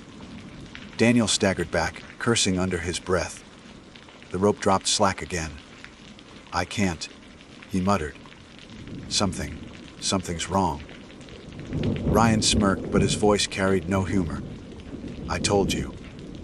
It doesn't want to be cut." The day dragged. We tried hiking again, hoping distance might clear our minds, but the trail felt endless, the trees pressing close, the air thick. Every step forward only circled us back to that same clearing. It was not a trick of direction. It was something else, something the forest itself wove. By afternoon, we gave up. When we returned, the rope still hung waiting. That night, the sounds grew bolder. The groan sharpened into a distinct rasp, each creak like lungs forcing through rope. Then came the thud, steady and rhythmic. Feet striking air, weight shifting on the loop. Marissa clutched her knees, whispering prayers I had never heard from her. Daniel tried to drown the noise with music from his phone, but the battery died within minutes, drained faster than it should have. Ryan sat unblinking, eyes locked on the rope, lips moving soundlessly as though he spoke to it. I watched him. Something in his face unsettled me more than the rope itself. His usual cocky grin had transformed into reverence, almost devotion. It was as though he recognized the presence in that rope and welcomed it. At some point past midnight, the fire dimmed. The rope swung harder, the creak loud enough to echo against the trees. And then I heard it clearly, a voice. Not words at first, only tones, strained, choking, as if pulled through a throat crushed by cord. But slowly it shaped syllables. Jennifer. My blood froze. I sat rigid, heart hammering. The rope swayed, loop open wide, groaning as it called again. Jennifer. No one else reacted. Daniel stared at the ground. Marissa buried her face in her hands. Ryan only smiled faintly. But the voice had spoken my name. I crawled into my tent, clutching the zipper shut with trembling fingers. Still, the voice seeped through. My name repeated, lower, slower, like breath squeezed through rope. I do not know how I slept, but at some point the black of night blurred into gray dawn. When I emerged, Ryan was gone. His tent stood open, sleeping bag empty. Daniel shouted his name into the trees, but no answer came. Marissa's eyes brimmed with tears as she clung to me, her body shaking. Hours we searched. The forest stretched endless, indifferent. No footprints, no broken branches. It was as though Ryan had simply stepped into the air and vanished. When we stumbled back to camp, exhausted and hollow, the rope swung gently. The loop stretched wide as though it had been used. Fibers strained, newly worn. Marissa screamed. Daniel hurled a rock at the rope, but it passed clean through, striking bark. The rope did not sway from the impact. It only groaned louder. We sat stunned, silence hanging heavier than smoke. None of us spoke Ryan's name again that day. By nightfall, the clearing felt smaller, the trees closer. Shadows pressed at the edges of our fire, curling toward us like smoke with no source. The rope swayed violently, loops snapping open and shut like jaws. I could not look at it without seeing Ryan's body there, though I prayed it was only my mind painting the image. That night, it called Daniel. His name rasped from the rope, stretched long, choking. Daniel. He stood pale and rigid as though pulled by strings. His eyes glazed and he walked toward the tree. "Stop!" I shouted, grabbing his arm. He shoved me back with surprising force, his strength not his own. He moved with slow, jerking steps, like a puppet. The loop widened. The groan rose into a guttural moan eager. Marissa shrieked and clung to Daniel's other arm. Together we pulled, fighting his unnatural strength. His face twisted with pain, veins rising in his neck, but still he strained toward the rope. "Cut it!" I screamed. Marissa grabbed the hatchet from the ground and swung wildly at the rope. Sparks flew where blade met cord, but it did not sever. The fibers only smoked, the smell sharp and bitter, as though flesh burned. Daniel collapsed, gasping. When the loop snapped closed inches above his head, we dragged him back, both of us sobbing, while the rope swayed furiously, groan becoming laughter. Not human laughter, hoarse, strangled, layered with grief and malice. We did not sleep. Daniel shook uncontrollably, muttering that he felt hands on him, pulling, pressing at his throat. Marissa rocked beside him, whispering prayers. I sat gripping the useless hatchet, eyes fixed on the rope that moved without wind. Morning did not ease us. Ryan's tent remained empty. The rope still swayed. Daniel refused to eat, his skin clammy, his eyes hollow. Marissa begged me to leave. She wanted to abandon the gear, run for the road. I almost agreed. But Daniel could barely stand, and we did not know if the forest would even let us go. We had tried once, and it had looped us back. That night the rope whispered again. Not Daniel's name, not Marissa's, mine, Jennifer. The loop stretched wide, fibers groaning. The sound filled my chest, squeezing breath from me. I felt the pull, not physical, but deeper, an ache in my bones drawing me toward the tree. Marissa grabbed my hand, her nails digging into my skin. "Don't listen," she cried. "Please." But the rope called, voice soft now, almost tender. "Jennifer, come." I pressed my palms to my ears, but the voice seeped through. Not from outside, but from within. The loop swayed gently, waiting. And somewhere in the dark I heard another sound. Faint footsteps, dragging. A body moving through leaves. Ryan's voice, strangled, broken, whispering in unison with the rope. Jennifer. The voice did not stop. It threaded itself into the air, low and broken, yet somehow steady. My name repeated in that choking rasp, until the sound no longer seemed to come from rope or from throat, but from the ground, from the trees, from inside my own skull. Jennifer. I clung to Marissa's hand so tightly my knuckles whitened, but she shook, her strength ebbing. Daniel sat slumped near the fire, his face ashen, sweat dripping down his temples, as though he were burning up from fever. His eyes fluttered closed, then snapped open, his mouth working as if he struggled for breath. "Can't breathe," he rasped, clawing at his throat. The rope groaned with each of his words. Marissa scrambled toward him, but I couldn't move. My gaze fixed on the loop. It swung gently, open and waiting. In the wavering firelight, I saw what I had only half believed before. A body. Not Ryan's exactly, though it had his height and shape. The form swayed within the loop, its face a blur of shadow, its limbs twitching as though memory still lingered in muscle. When I blinked, it was gone. Only rope. But Daniel gagged again, choking on nothing. Marissa screamed at me to help. I forced myself forward, gripping his shoulders, trying to steady him. His eyes bulged.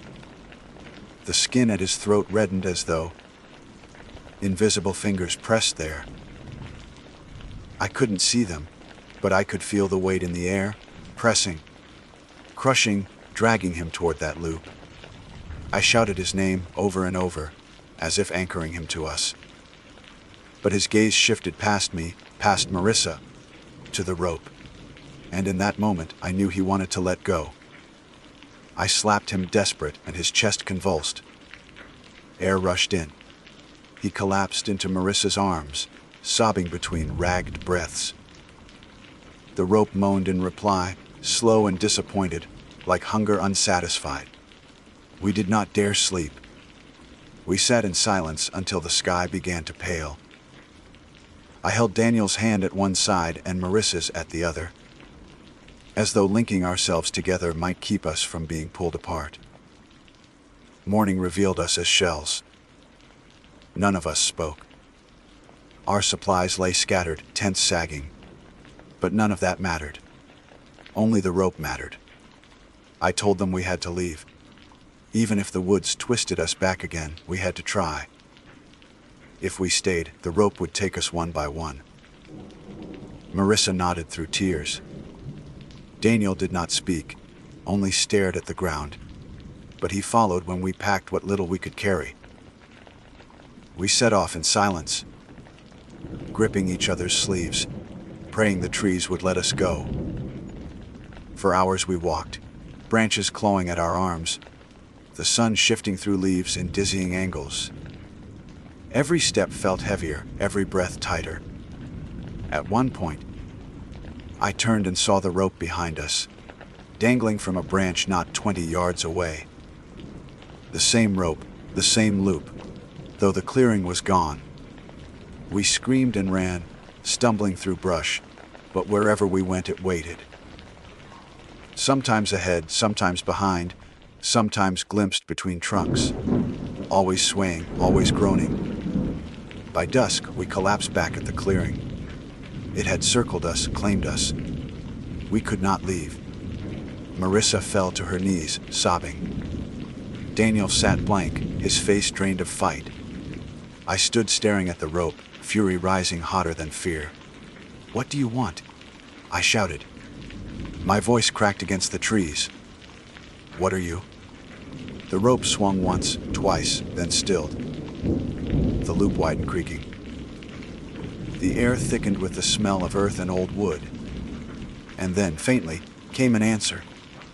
Not words I could fully understand, but shapes of sound, broken syllables forced through a strangled throat. Enough to scrape meaning into my ears. It said always another. I froze. Always another. The rope had fed before. It would feed again. We were not the first here, and we would not be the last. Marissa grabbed my arm, shaking her head violently. "Don't listen!" "Don't answer it." But the voice wound through me, curling around bone and breath. Always another. Jennifer, you. That night, Daniel did not last. His body grew weaker, his eyes glassy. He lay near the fire, shivering though the air was warm. His lips parted in whispers none of us could catch. When Marissa tried to hold him, he pushed her away. And then he rose. Not with his own strength. His limbs jerked stiffly, pulled by unseen strings. His feet dragged toward the rope. We ran to him, clutched his arms, but he tore free with strength unnatural. He stood beneath the branch, head tilted back, staring up at the loop as it swayed. His mouth stretched into a smile that was not his. The loop dropped, faster than any rope should move. It closed around his neck before we could scream. Daniel jerked upward, feet kicking inches above the ground. His eyes bulged. His throat collapsed with a crack, and the rope groaned in triumph. Marissa shrieked and clawed at the rope, but it did not yield. I pulled with her until my palms burned, but Daniel's body only twitched, then stilled. His eyes glassed over, his chest unmoving. And then he was gone. Not gone in death. Gone. His body vanished from the loop, leaving it empty, swaying gently, fibers groaning like laughter. We fell back, shaking, sobbing. The rope swung above us, loop-wide once more, waiting. Marissa clung to me, her nails digging into my arm. We have to go. We have to go now. But I knew the truth. We could not leave. Not both of us. The rope had claimed Ryan, now Daniel. It would not stop. Always another. That night it called again. This time it spoke with both their voices. Ryan's broken rasp, Daniel's strangled breath. Together they whispered my name. Jennifer. Marissa clutched her ears, screaming that she couldn't hear it, but her body shook as if she did. The rope swayed harder, groaning with hunger, loop snapping wide. I felt it then, the pull. Not in my legs, not in my chest, but in my will itself. A command woven into the marrow of my bones. Step forward. Climb the loop. Finish the pattern. I almost did. My foot lifted, weight shifting. Only Marissa's desperate grip anchored me. She sobbed into my arm, begging me not to go. I pressed my forehead to hers, whispering that we couldn't fight it forever. One of us would have to stay. Always another. Her eyes widened in terror as she realized what I meant. When dawn came, the forest seemed to hush. The rope hung still, its fibers catching pale light, almost innocent in its quiet. But we knew better. Marissa begged again to flee. I held her face, tears streaking both our cheeks. I told her she had to run, and she had to keep running, no matter if the trees turned her back again. She had to try. She shook her head, screaming she wouldn't leave me. But I knew it. I had felt it in the pull, in the whisper it wanted me. Before she could stop me, I stepped toward the rope. The loop swayed gently, groaning like breath. My name whispered once more, softer than ever. Jennifer. I slid the loop over my head. The world constricted, pain exploding white. My breath shattered, my vision tunneled. But in that collapse came release. The rope groaned in triumph, tightening. The last thing I heard was Marissa's scream, and then silence. When I opened my eyes, I was not in the clearing. I was the clearing. The rope swayed from my branch. My throat groaned in the fibers, my voice rasping through bark and cord. Always another. The rope waits still. And if you ever find yourself in those woods, if you see a loop dangling from an old tree, Remember this, it will call your name. And when it does, you will understand. Because it will need you. My name is Raymond Ellis, and I have always believed that the wilderness is never truly silent. Even in the deepest parts of the forest, far from any road or town, there are always subtle threads of sound woven into the night air. Crickets chirping, owls calling. The sigh of branches bending against the wind. For as long as I can remember, those sounds had been the steady background to my time outdoors, comforting in their constancy, when the world was alive and breathing around me. That was why the night I am about to describe remains burned into my memory, because for the first time in my life, the forest forgot how to breathe. It was late autumn when I set out on that trip, a solitary weekend in the hills outside Asheville, North Carolina. I had grown up hiking with my father in those mountains, and even after he passed away, I found myself returning to the trails we once walked together. He had been a quiet man, not prone to embellishment or superstition, and he always told me that a person who respected the woods would find peace there. I carried that philosophy with me, packing light, treating the land carefully, and never venturing farther than I could handle. At 36 years old, I considered myself experienced, cautious, and entirely at ease with solitude. That Friday afternoon, I drove out along the Blue Ridge Parkway, my pack strapped in the back of the car, and parked at a trailhead I had not visited in years. The weather had turned crisp, the maples and oaks shedding the last of their color, the air filled with the faint, earthy sweetness of decaying leaves. The sun was already low when I started down the path, light falling in fractured gold through the thinning canopy. I had about 3 miles to cover before reaching the small clearing where I intended to set up camp, a spot my father had once favored for its flat ground and nearby stream. As I walked, the forest seemed familiar in the way an old house does, each bend of the trail a half-forgotten memory returning to me. I passed through narrow corridors where rhododendron branches arched overhead like a tunnel, their dark leaves glossy even in the fading light. I crossed a small footbridge slick with moss, pausing to watch water slide over stones in a steady murmur. Nothing seemed unusual, nothing out of place.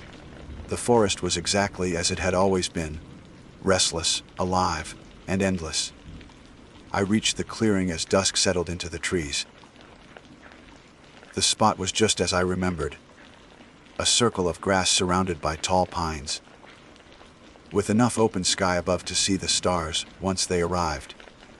I unpacked methodically, pitching my tent, unrolling my sleeping bag, and arranging my small camp stove near the edge of the clearing. Soon a thin column of smoke curled into the air as I heated a simple meal of rice and beans. The scent mixed with the smell of pine resin and cold earth, grounding me. I ate slowly, listening to the hum of crickets and the low chatter of some bird bedding down for the night.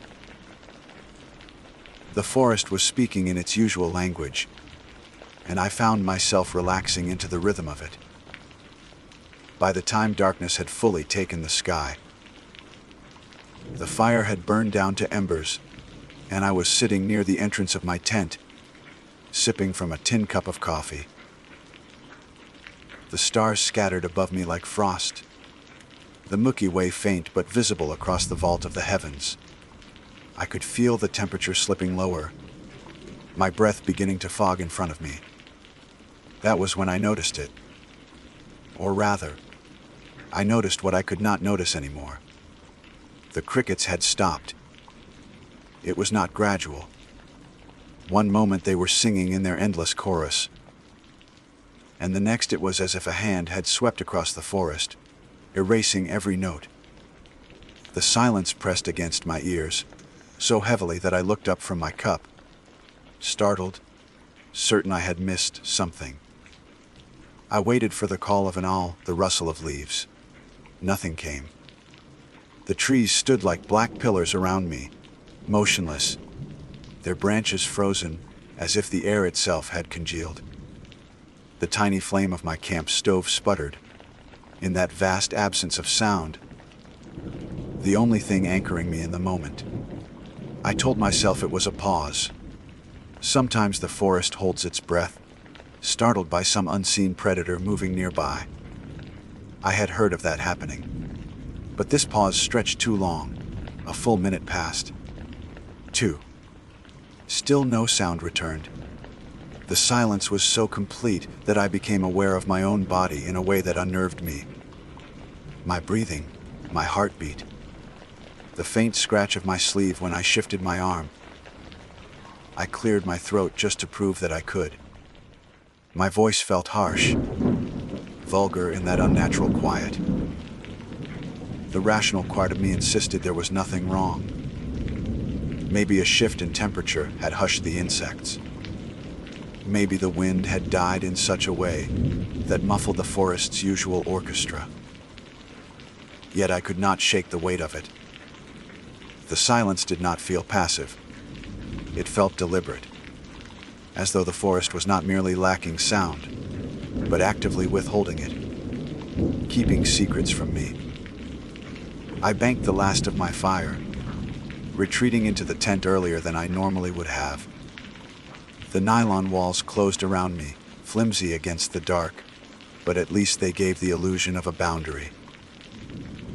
I crawled into my sleeping bag, zipped it up tight, and lay on my back listening to the emptiness pressing in from all sides. I tried reading a few pages from a paperback I had brought, but the scratch of the paper sounded intrusive, the words failing to hold my attention.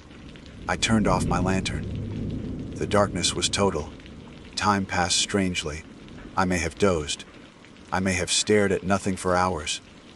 At some point, my mind sank into that hazy border between waking and dreaming, when every thought feels half-formed and fragile. That was when I heard it, breathing. At first I thought it was my own, a shallow inhale, a slow exhale, but as I focused, I realized this sound did not match the rhythm of my chest. It came from just outside the thin nylon wall of my tent, no more than a foot away.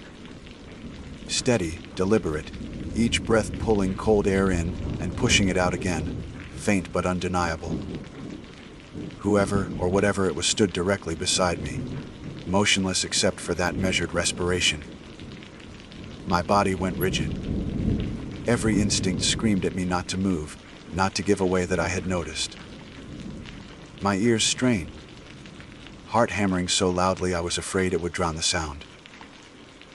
But it continued, unhurried, calm, as if the unseen presence had all the time in the world. I imagined a face hovering inches from mine, on the other side of the fabric, lips parting, chest rising and falling. I wanted to shout to demand who was there, but fear pinned my tongue. If I spoke, I would acknowledge it. If I unzipped the tent, I would see it. And if I saw it, then whatever it was would see me. Instead, I lay frozen, every nerve on fire, listening to that breath slide in and out, as the night stretched longer than it should have. I do not know how long it lasted. Minutes, perhaps, or an hour. At some point the breathing stopped. Not faded, stopped mid-inhale, as though cut off. The silence that followed was even worse than before, deeper, final.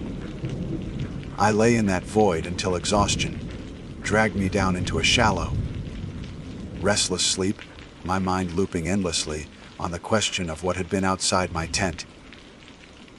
When dawn came, pale light seeping into the fabric, I unzipped the flap with trembling fingers. The clearing looked unchanged. Pine needles glistened with frost. My stove sat where I had left it. But the ground directly beside my tent was disturbed. A patch of leaves had been pressed flat, as if someone had stood there for a long time, unmoving while I lay helpless inches away. I told myself it was a deer, maybe, or a bear that had wandered too close. But the impressions were too neat, too precise, not the random scuffling of hooves or paws.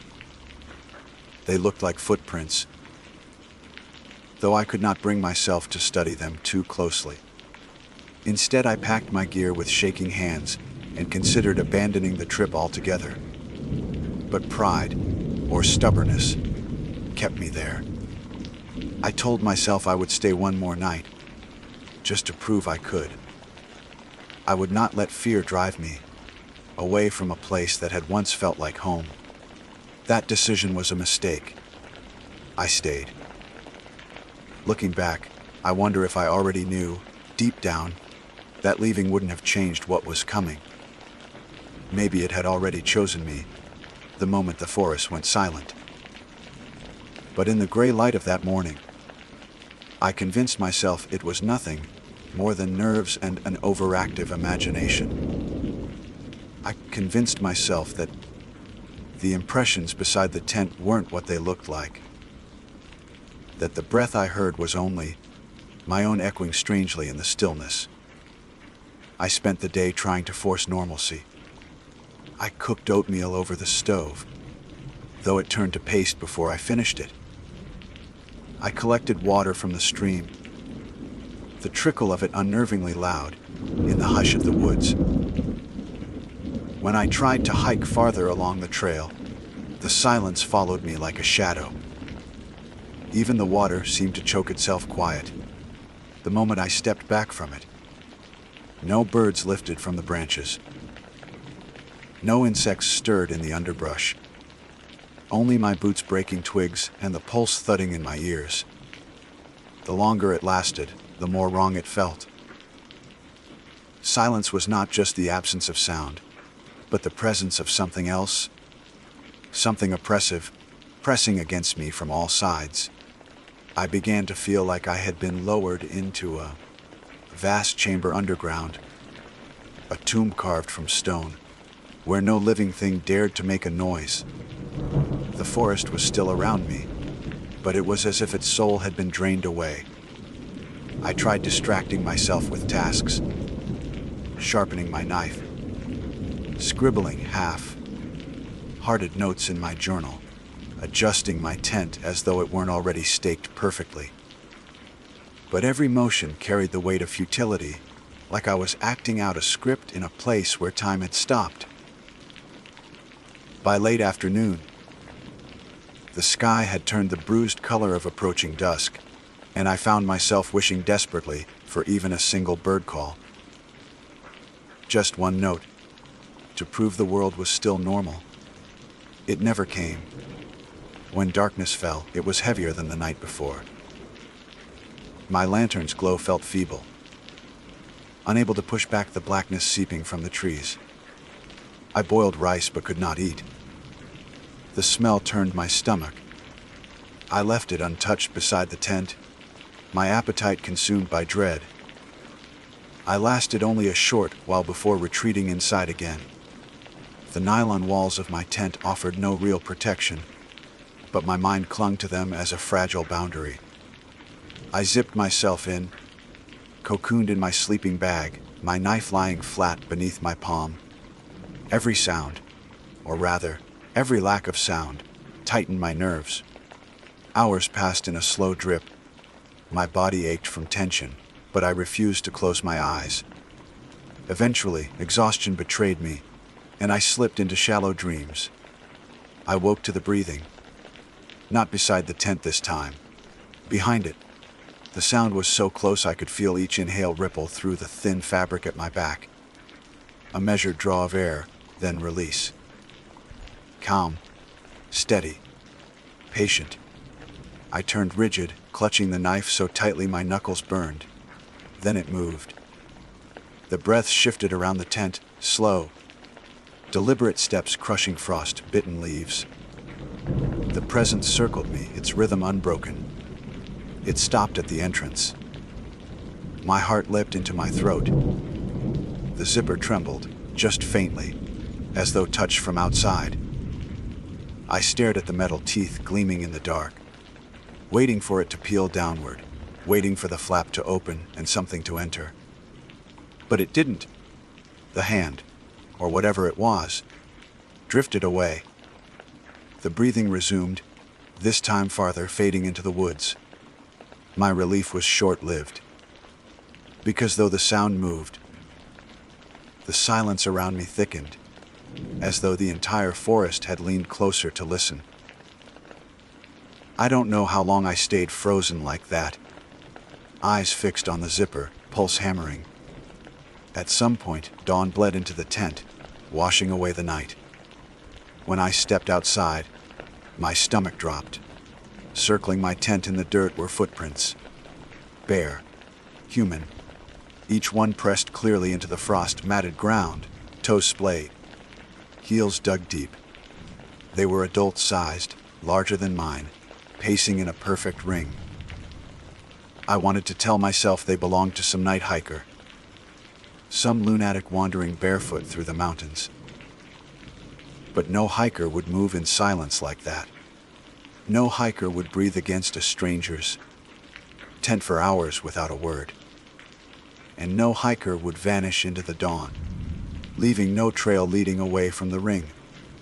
The prints stopped abruptly, as if the figure had simply dissolved into the air. I broke then. Pride, stubbornness, whatever had kept me there collapsed. I stuffed my pack clumsily, shoving gear inside without order, and slung it over my shoulders. My plan was simple: leave. I would abandon the clearing, abandon the trip, abandon the mountains entirely if I had to. I wanted pavement under my feet, the sound of engines, the chatter of people. I wanted the world back. I hiked fast, faster than I ever had with a pack on. The silence followed. Not even the crunch of my boots on leaves could fill it. The trail stretched endlessly ahead, each turn promising escape, but revealing only more woods. My chest burned, sweat soaking through my shirt despite the cold. I stopped only once to sip water, and even then I felt eyes on me, prickling the back of my neck. When I finally reached the footbridge, I almost cried with relief. I knew the trailhead lay not far beyond. Civilization was close. That was when I realized I could not hear my footsteps anymore. I looked down. My boots moved, striking earth, but no sound came. The silence had deepened, swallowing even me now. It wasn't just the forest. It had seeped into me, stolen my noise. I tried to speak, to shout. My throat strained, but no sound emerged. Panic surged as I clutched my chest, the air rasping silently from my lungs. Something moved on the other side of the bridge. At first I thought it was a tree, a dark trunk leaning in the gloom. Then it shifted. Tall and impossibly thin, its outline bending with the shadows. I could not see its face, only the pale gleam of its chest rising and falling in rhythm. Breathing, I stumbled backward, the pack dragging me off balance. My boots slipped on the moss-slick wood, and I nearly fell into the creek. When I caught myself, it was gone. The bridge lay empty, the far bank still and vacant. My voice returned all at once. A ragged cry tore from my throat, loud and desperate. The sound was unbearable in that silence, like a knife scraping glass. It echoed far too long, bouncing unnaturally from the trees, until I clamped my hands over my ears. When the echo died, the forest remained mute. But something told me I had made a mistake. It had heard me. I ran the last stretch, legs shaking beneath me. The trailhead appeared, my car waiting exactly where I had left it, a silver lifeline gleaming between the trees. Relief swelled, enough that I nearly wept again. I dropped my pack, scrambled inside, and jammed the key into the ignition. The engine refused to turn over. I tried again. Nothing. The silence wrapped around the dead machine, suffocating. My fists pounded the steering wheel, my breath coming in ragged gasps. That was when I realized the air inside the car felt wrong. Heavier, as if someone else were breathing with me. I turned, slow, unwilling. The back seat was empty, but condensation traced across the inside of the rear window. A single oval, the shape of a mouth. The oval shape lingered on the glass for a long, unbearable moment, as if someone's lips had pressed against the inside of the window, just seconds before I turned my head. I reached out with shaking fingers and touched the fogged imprint. It was warm. Not damp with my own breath, but warm like skin. My pulse hammered as I jerked my hand back, my entire body screaming at me to get out of the car. But the idea of stepping outside into that silence was worse. At least in here there were doors. Locks. Thin glass between me and the forest. I turned the key again. The starter wheezed once, then died. I slammed my fist against the dash. The silence pressed closer, thick as oil. I swore I could feel it pushing into the cabin, filling my ears, my lungs. Every exhale I made vanished instantly, devoured by the quiet. I tried to calm myself, to think logically.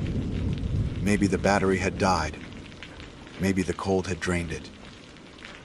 None of that explained the mouthprint on the window, or why I had heard breathing inside the car, but I clung to any excuse that didn't end with me losing my mind. I decided to wait until morning. Daylight had to mean safety. Noise would return with the sun, surely. I reclined the seat slightly, knife clutched to my chest, eyes fixed on the windshield.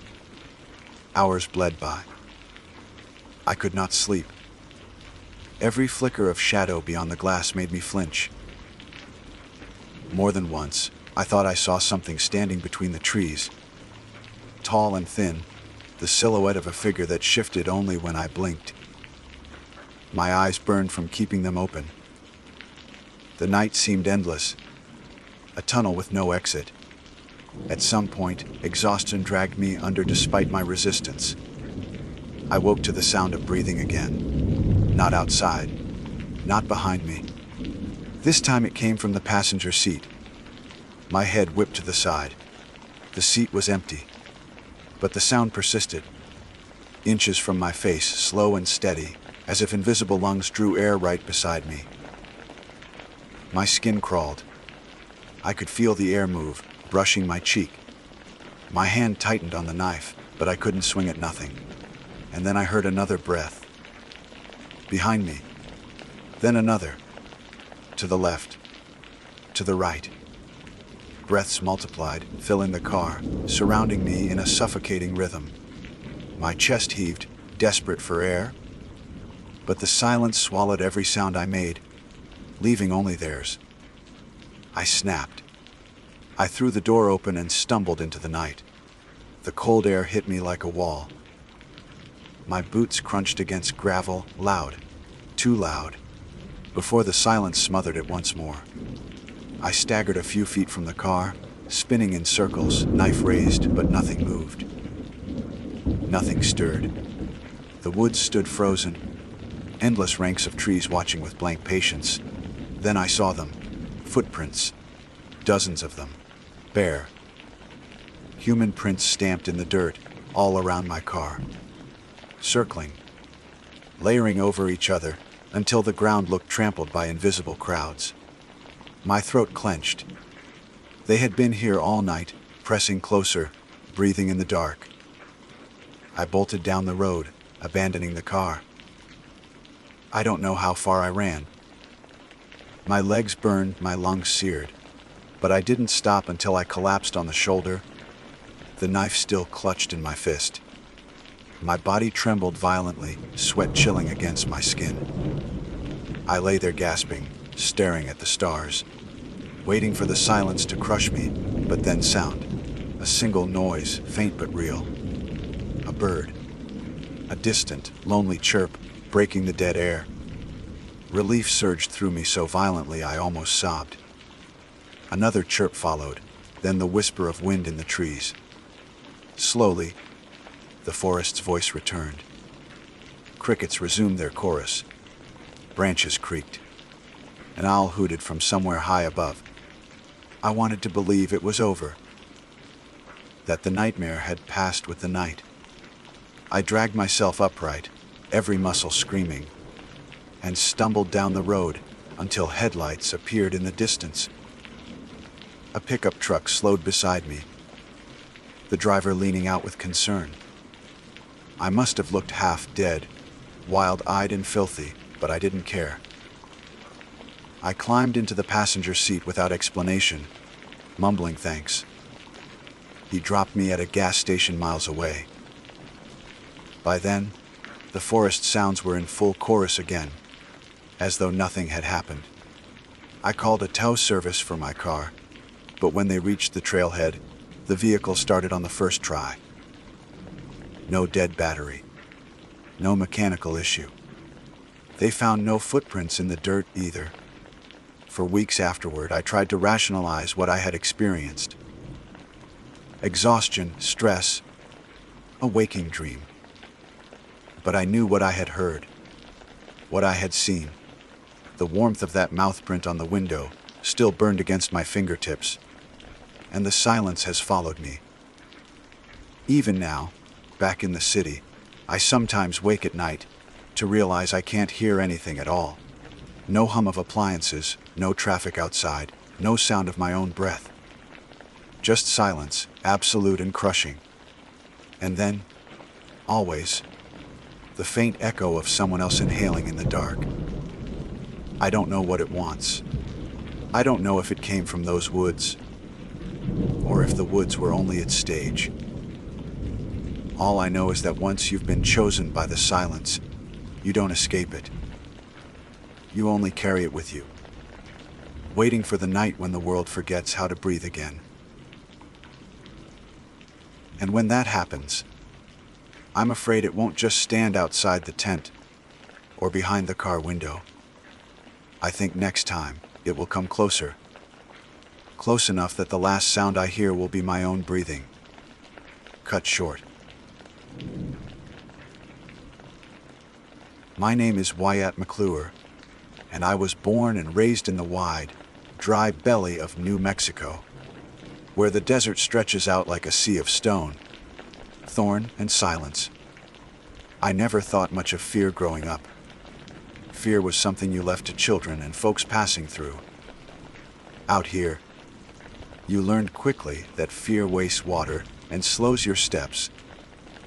I worked as a surveyor most of my adult life, a man who spent more hours under open sky than beneath any roof. I am not quick to exaggerate, and I am not in the habit of telling tales. But there are things a man sees in the desert, things that don't leave him, no matter how much time or whiskey is put between then and now. What I am about to recount is one such thing. It began on a still evening in late spring, when the earth was cooling and the stars were preparing to take their place above the horizon. I had no reason to expect that night would follow me into every dream since. I was out with my friend, Tom Albright, another surveyor who had as much of the desert carved into his skin as I did. We had been mapping a stretch of government land not far from the Rio Puerco. The ground was rough, fractured with gullies and chala cactus that lit the sunset in thorns of orange and gold. We carried our packs, tripods, and notebooks, the usual equipment of men who lived by measurements and coordinates. The land we worked was quiet, so quiet that every crunch of our boots echoed like a hammer against glass. The silence never bothered me before. In fact, I liked it. But that night the quiet was thicker, almost watchful. Tom was telling me some story about a neighbor of his, a rancher who swore he had seen lights moving across his property at night with no source. I was only half listening, more intent on finishing the day's line measurements before the dark. That was when it happened. A sound cut through the air that made my whole body stiffen. The dry, unmistakable rattle of a western diamondback. It was close. Too close.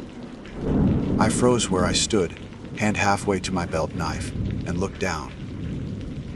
Just beside my right boot, not 2 feet away, something slid across the dirt. The scales shimmered faintly in the dying light, patterned in that familiar diamondback shape, but the body was thick, thicker than any rattler I had seen. The head, wedge-shaped and heavy, passed by first, tongue tasting the air with black flickers. The rattle gave another warning shake, like beans in a dry gourd, and my lungs seized up tight. "Don't move," I whispered, though Tom was already staring wide-eyed. The snake slithered forward, its body continuing on and on, each coil following the last in an endless line. We stood still, boots rooted to the desert floor, watching as the rattler moved between us, its tail never appearing. I waited for the end of it, the blunt rattle that should have finished the body. But the scales just kept sliding, coil after coil, each segment nearly identical, as though the snake were stretched by some trick of the desert into impossible length. We watched it cross before us for what felt like minutes. The creature didn't hurry, nor did it strike.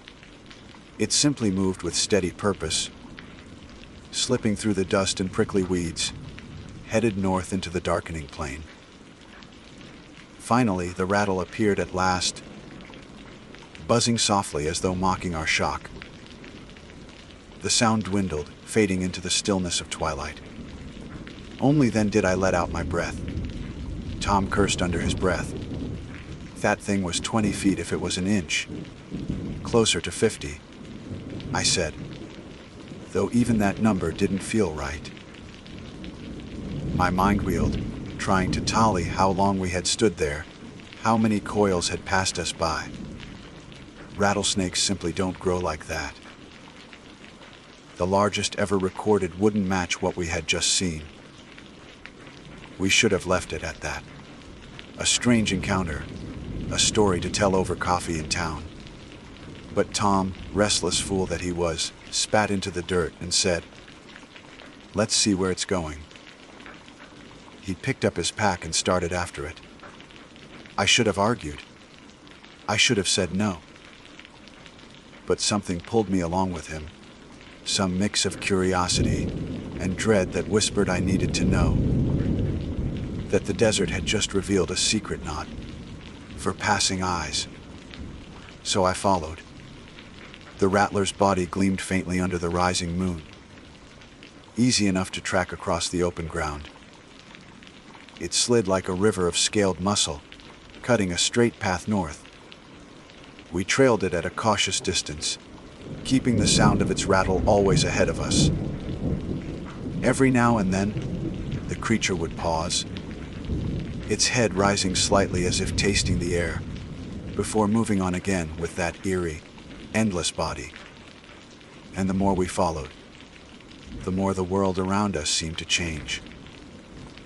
At first it was nothing, a whisper of wind when the desert should have been still. Then the temperature dropped, the kind of chill that seeps into your bones. Even when the day's heat should still linger in the rocks, the silence grew heavier, as though the land itself was holding its breath. Even our footsteps sounded muffled. I glanced at Tom, and though he grinned like he was chasing his eyes darted nervously, the whites catching the moonlight. We followed that snake for half a mile at least. Half a mile of coils that never seemed to end.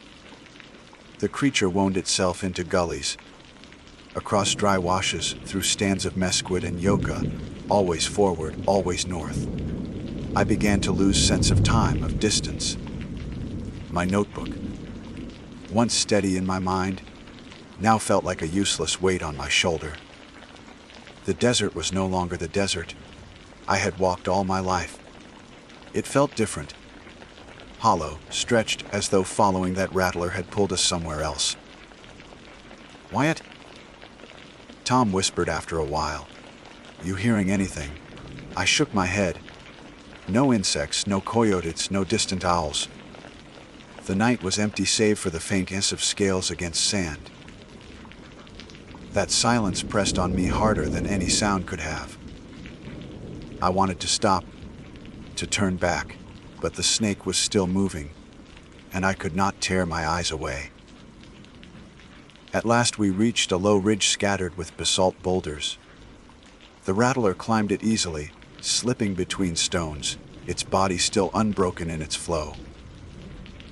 We scrambled after it, boots grinding on rock. From the top, I expected to see its head dipping down the far side, but instead the sight froze me cold.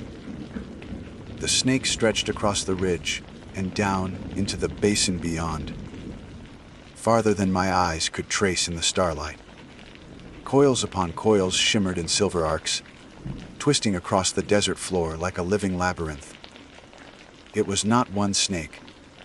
It was the same snake, stretched without end, the body continuing into infinity. I felt a nausea rise in my gut, as though my mind itself could not contain what my eyes were telling me. Tom laughed then, a sharp, nervous bark that sounded wrong in the silence. "It just keeps going," he muttered. "Hell, it could circle the whole earth." I didn't laugh. My mouth was too dry. We stood there, staring down into that impossible expanse of moving coils, and for the first time in my life, I knew fear in its purest form. Not fear of death, not fear of pain, but the fear of something that should not exist. A thing too large for the mind to hold.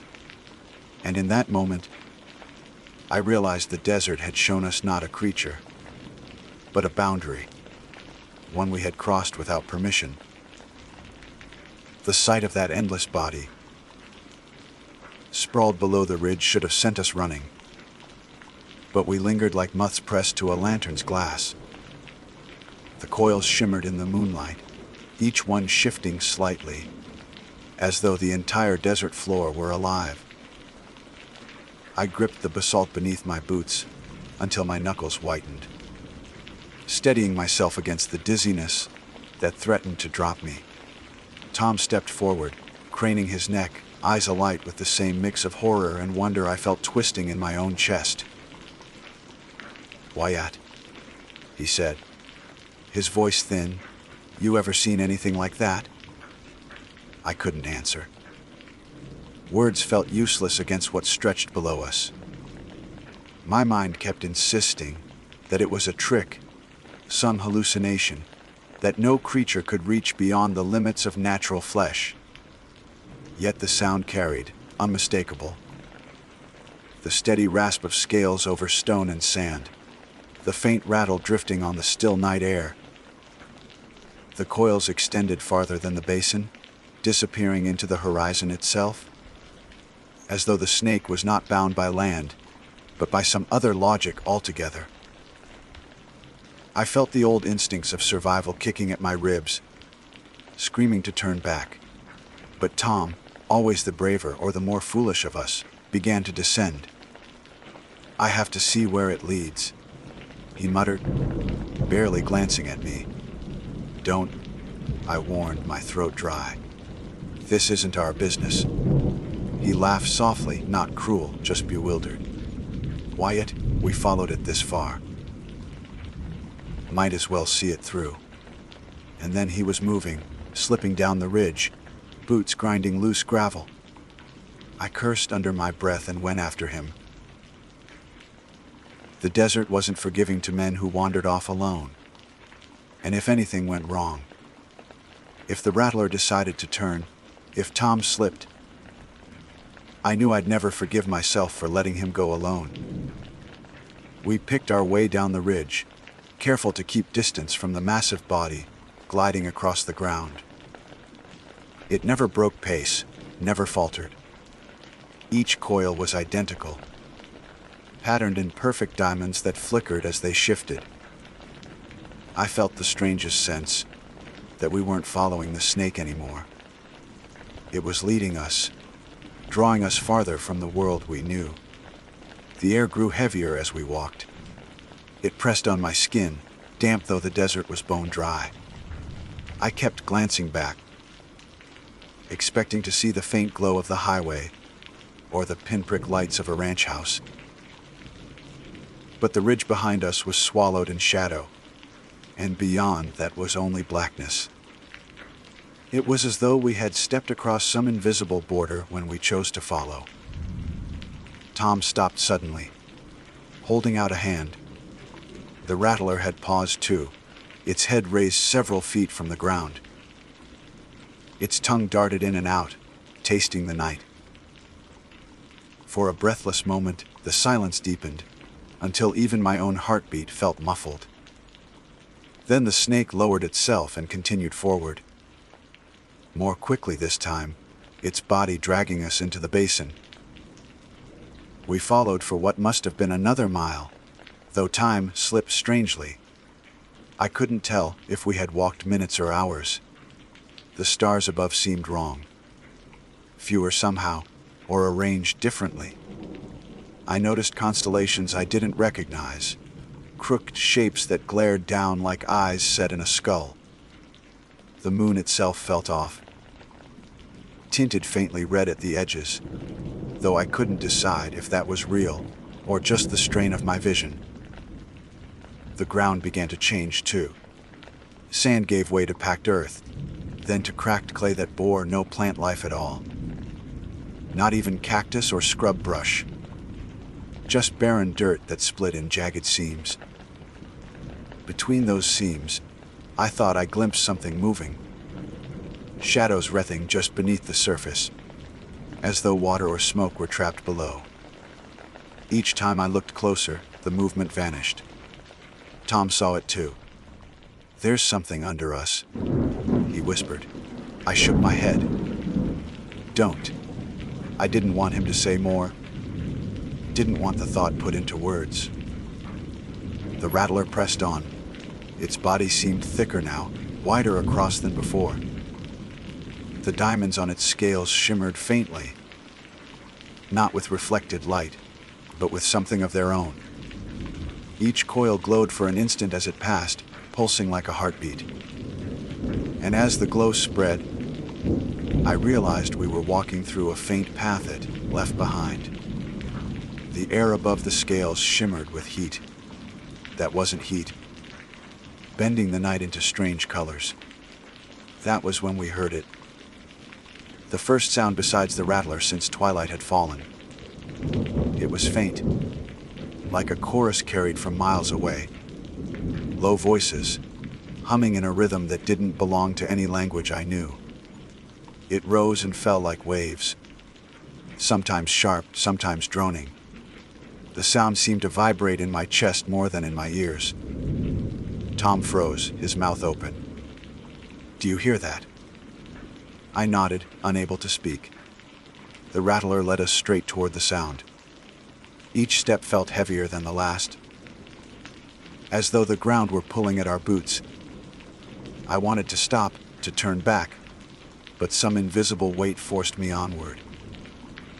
My eyes clung to the shifting coils, as though letting them out of sight would mean vanishing into the darkness forever. At last, the basin opened up into a wide flat plain. At the center, half sunken into the cracked clay, stood what looked like a stone circle. Massive rocks, taller than a man, arranged in a rough ring. They were weathered, ancient, their surfaces etched with patterns I couldn't understand. Curves and slashes that seemed to twist if I looked at them too long. The rattler coiled around the circle, spiraling inward, its body sliding between the stones like a rope binding a wheel. And there, within the circle, the voices grew louder. Shapes moved in the faint glow of the scales. Figures, dozens of them, maybe more, standing shoulder to shoulder. They were human in outline, but too thin, too long, their movements jerky as if pulled by strings. Their heads tilted in unison as we approached, and though I couldn't see eyes, I felt their gaze burn through me. Tom grabbed my arm, his grip iron tight. "What in God's name?" he muttered, his voice trembling. I had no answer. My throat closed up. The rattler wound tighter around the stones, its endless body filling the spaces between us and those figures until the circle was bound in living scale. The humming rose, joined by the soft, constant rattle, a sound that no longer felt like a warning, but like part of the chant itself. The figures raised their arms in unison. The air pulsed. The desert ground beneath my feet shifted, buckling slightly like the surface of water. I staggered, nearly pulling Tom down with me. The cracks in the clay widened, and for an instant I saw what lay beneath. Not soil, not stone, but more coils, moving endlessly in every direction. The ground itself was its body. We weren't just following the snake. We were walking on it. The realization struck me so hard my knees buckled. Tom cursed, dragging me upright. "We need to go," he hissed. I nodded, but my body wouldn't move. My gaze was locked on the stone circle, on the rattler weaving its endless loop. The figures were moving closer now, stepping between the glowing scales as though they weren't there. Their limbs bent wrong, their shadows stretching taller than their bodies. And then, for the first time, the rattler's head rose above the stones. It loomed higher than a man, higher than any beast I had ever seen. Its eyes reflecting no light, yet burning with something deeper. The rattle shook, deafening in the silence, vibrating the stones until dust poured from their etchings. The figures bowed in unison. It looked at us, directly. The tongue flicked, slow and deliberate, tasting not the air but me, pulling something from my chest that left me cold. I stumbled back, clutching at my ribs. Tom shouted my name, his voice thin under the weight of the sound. He pulled me by the arm, forcing my legs to move, dragging me from the plain. My head swam, each step like sinking into tar. The rattler's gaze clung to me, stretching my shadow long across the dirt, pulling it thin as though it wanted to drag me back. We scrambled up the basin's edge, lungs burning, hearts hammering. The sound of the chant followed us, fading only as the ridge came into view. By the time we staggered over the top, the desert beyond looked almost normal again. Mesquite yucca, the faint outline of the hills. The snake's body was nowhere in sight. No coils, no shimmer, nothing. Just silence.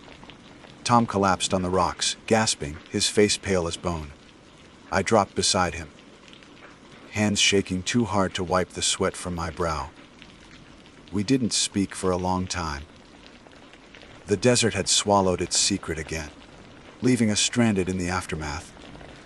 Finally, Tom broke the silence. His voice was hoarse. "Wyatt, do you think it ever ends?" I had no answer. My mind replayed the endless coils, the stone circle, the figures bowing in unison, the rattle echoing as though it were the heartbeat of the earth itself. I looked out at the horizon, where the moon hung crooked in the sky, and I felt the cold truth settle into me like sand filling a grave. "No," I whispered. "It doesn't." Tom and I did not sleep that night. We sat with our backs against the ridge, watching the horizon for movement, waiting for the sound of scales or rattles to return. But the desert lay still, as though nothing had happened. The stars returned to their familiar patterns. The moon shifted back to its pale glow, and the night animals resumed their voices. The distant yip of coyotes, the wing beat of an owl. All the sounds I had grown up with came back, but they felt wrong, as if borrowed from another world. When dawn finally broke, we looked like men dragged through hell. Dust clung to our clothes. Our faces were lined with exhaustion, and our eyes refused to meet. Neither of us spoke as we gathered our gear and made our way back toward the truck parked a few miles away. The desert sun was already climbing, promising a day of brutal heat, but I felt nothing but cold in my chest. The walk should have been familiar, but I barely recognized the land. I counted the steps, measured the gullies, told myself that every bush and rock belonged to the same world I had known all my life. Yet in the back of my mind, a thought gnawed at me. Maybe we never truly came back. Maybe we were still walking that endless body, only in some quieter stretch, where it hid its scales beneath the sand. By the time we reached the truck, Tom's hands shook so badly he dropped the keys twice before forcing them into the ignition. He didn't look at me. He didn't look at anything. Just stared through the windshield as though the desert itself might split open again. The engine coughed to life, and we drove. Neither of us said a word for miles. Only when the highway signs appeared did I feel a faint loosening of the knot in my chest. Civilization, even in its smallest forms, felt like a shield. Gas stations, fences, telephone poles, anchors to the ordinary world. When we finally reached town, Tom pulled into the first diner we saw. We sat in silence over coffee that tasted like mud, but felt warm enough to remind us we were alive. After a long while, Tom leaned forward, his eyes red-rimmed. "We don't tell anyone," he said. "No one. They'll think we've lost it." I nodded. He was right. Who could believe us? A rattlesnake longer than the desert itself, coils circling a stone ring guarded by inhuman figures. Such words would bring nothing but laughter. And worse, speaking it aloud might make it real again. I wanted it buried, sealed away. So we never spoke of it outside that booth. We finished our survey work, turned in our notes as though nothing had happened, and moved on. At least that was what I told myself. But the desert doesn't let go of you so easily. The weeks that followed were heavy with dreams. I would wake in the middle of the night, drenched in sweat, hearing the faint rattle, echoing through my room though no window was open.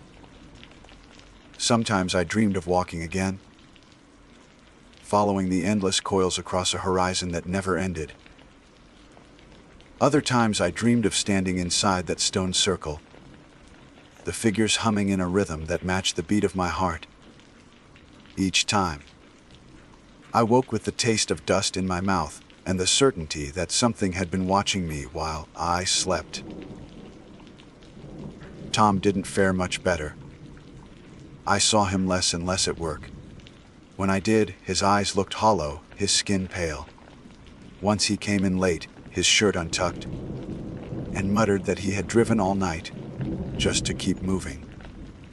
Another time he showed up with a rattlesnake, skin coiled tight in his pocket, saying he'd found it outside his house, though he lived miles from where any rattlers usually roamed. He laughed about it, but the laugh was too sharp, too brittle. I tried to carry on, to ground myself in the normal rhythm of work. But everywhere I went, the desert whispered reminders. A pattern in the sand that looked like scales. A low wind through the rocks that mimicked a rattle. Once, surveying alone, I found a fissure in the earth that stretched farther than I could see. And deep inside it, I swore, I glimpsed something shifting, moving with slow, deliberate purpose. I left that job unfinished. Months passed. People stopped asking why Tom, and I didn't spend time together anymore. Whatever bond we had out there in the wilderness was severed. Not by anger, but by something heavier.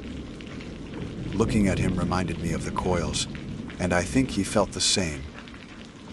We avoided each other because seeing one another meant remembering too clearly. Then one evening, nearly a year later, I heard the news. Tom had vanished.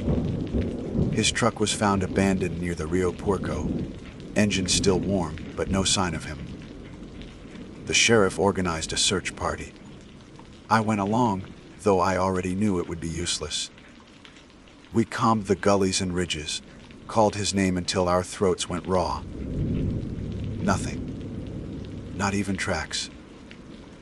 It was as though he had walked into the desert and been swallowed whole.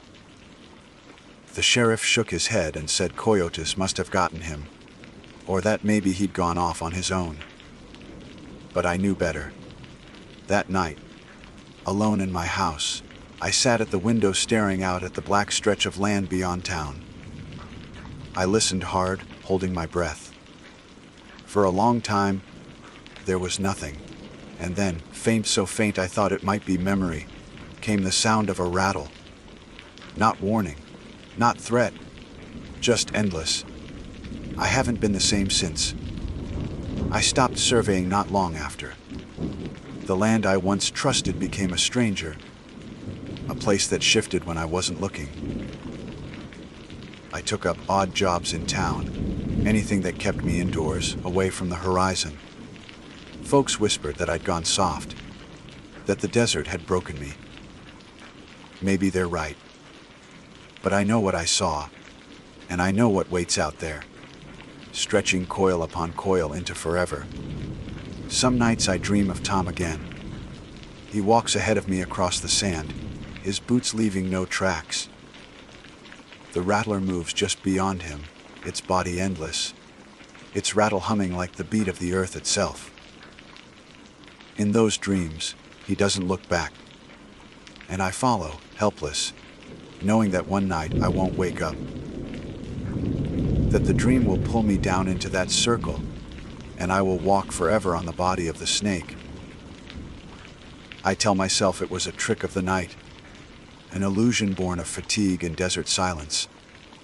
But when I lie awake and listen, I hear it, the faint scrape of scales, the hiss of something moving just outside the walls, patient and unending. The rattlesnake without end is not a story to pass over coffee. It is not something to laugh about around a fire. It is a truth the desert hides until it chooses to reveal it. A truth that once seen cannot be forgotten. I am Wyatt McClure, and I have spent my life in these lands. I have measured them, mapped them, and trusted them. But I know now that the desert is deeper than any survey line, and that beneath its silence lies a body that never ends. And I know, sooner or later, it will coil around me too.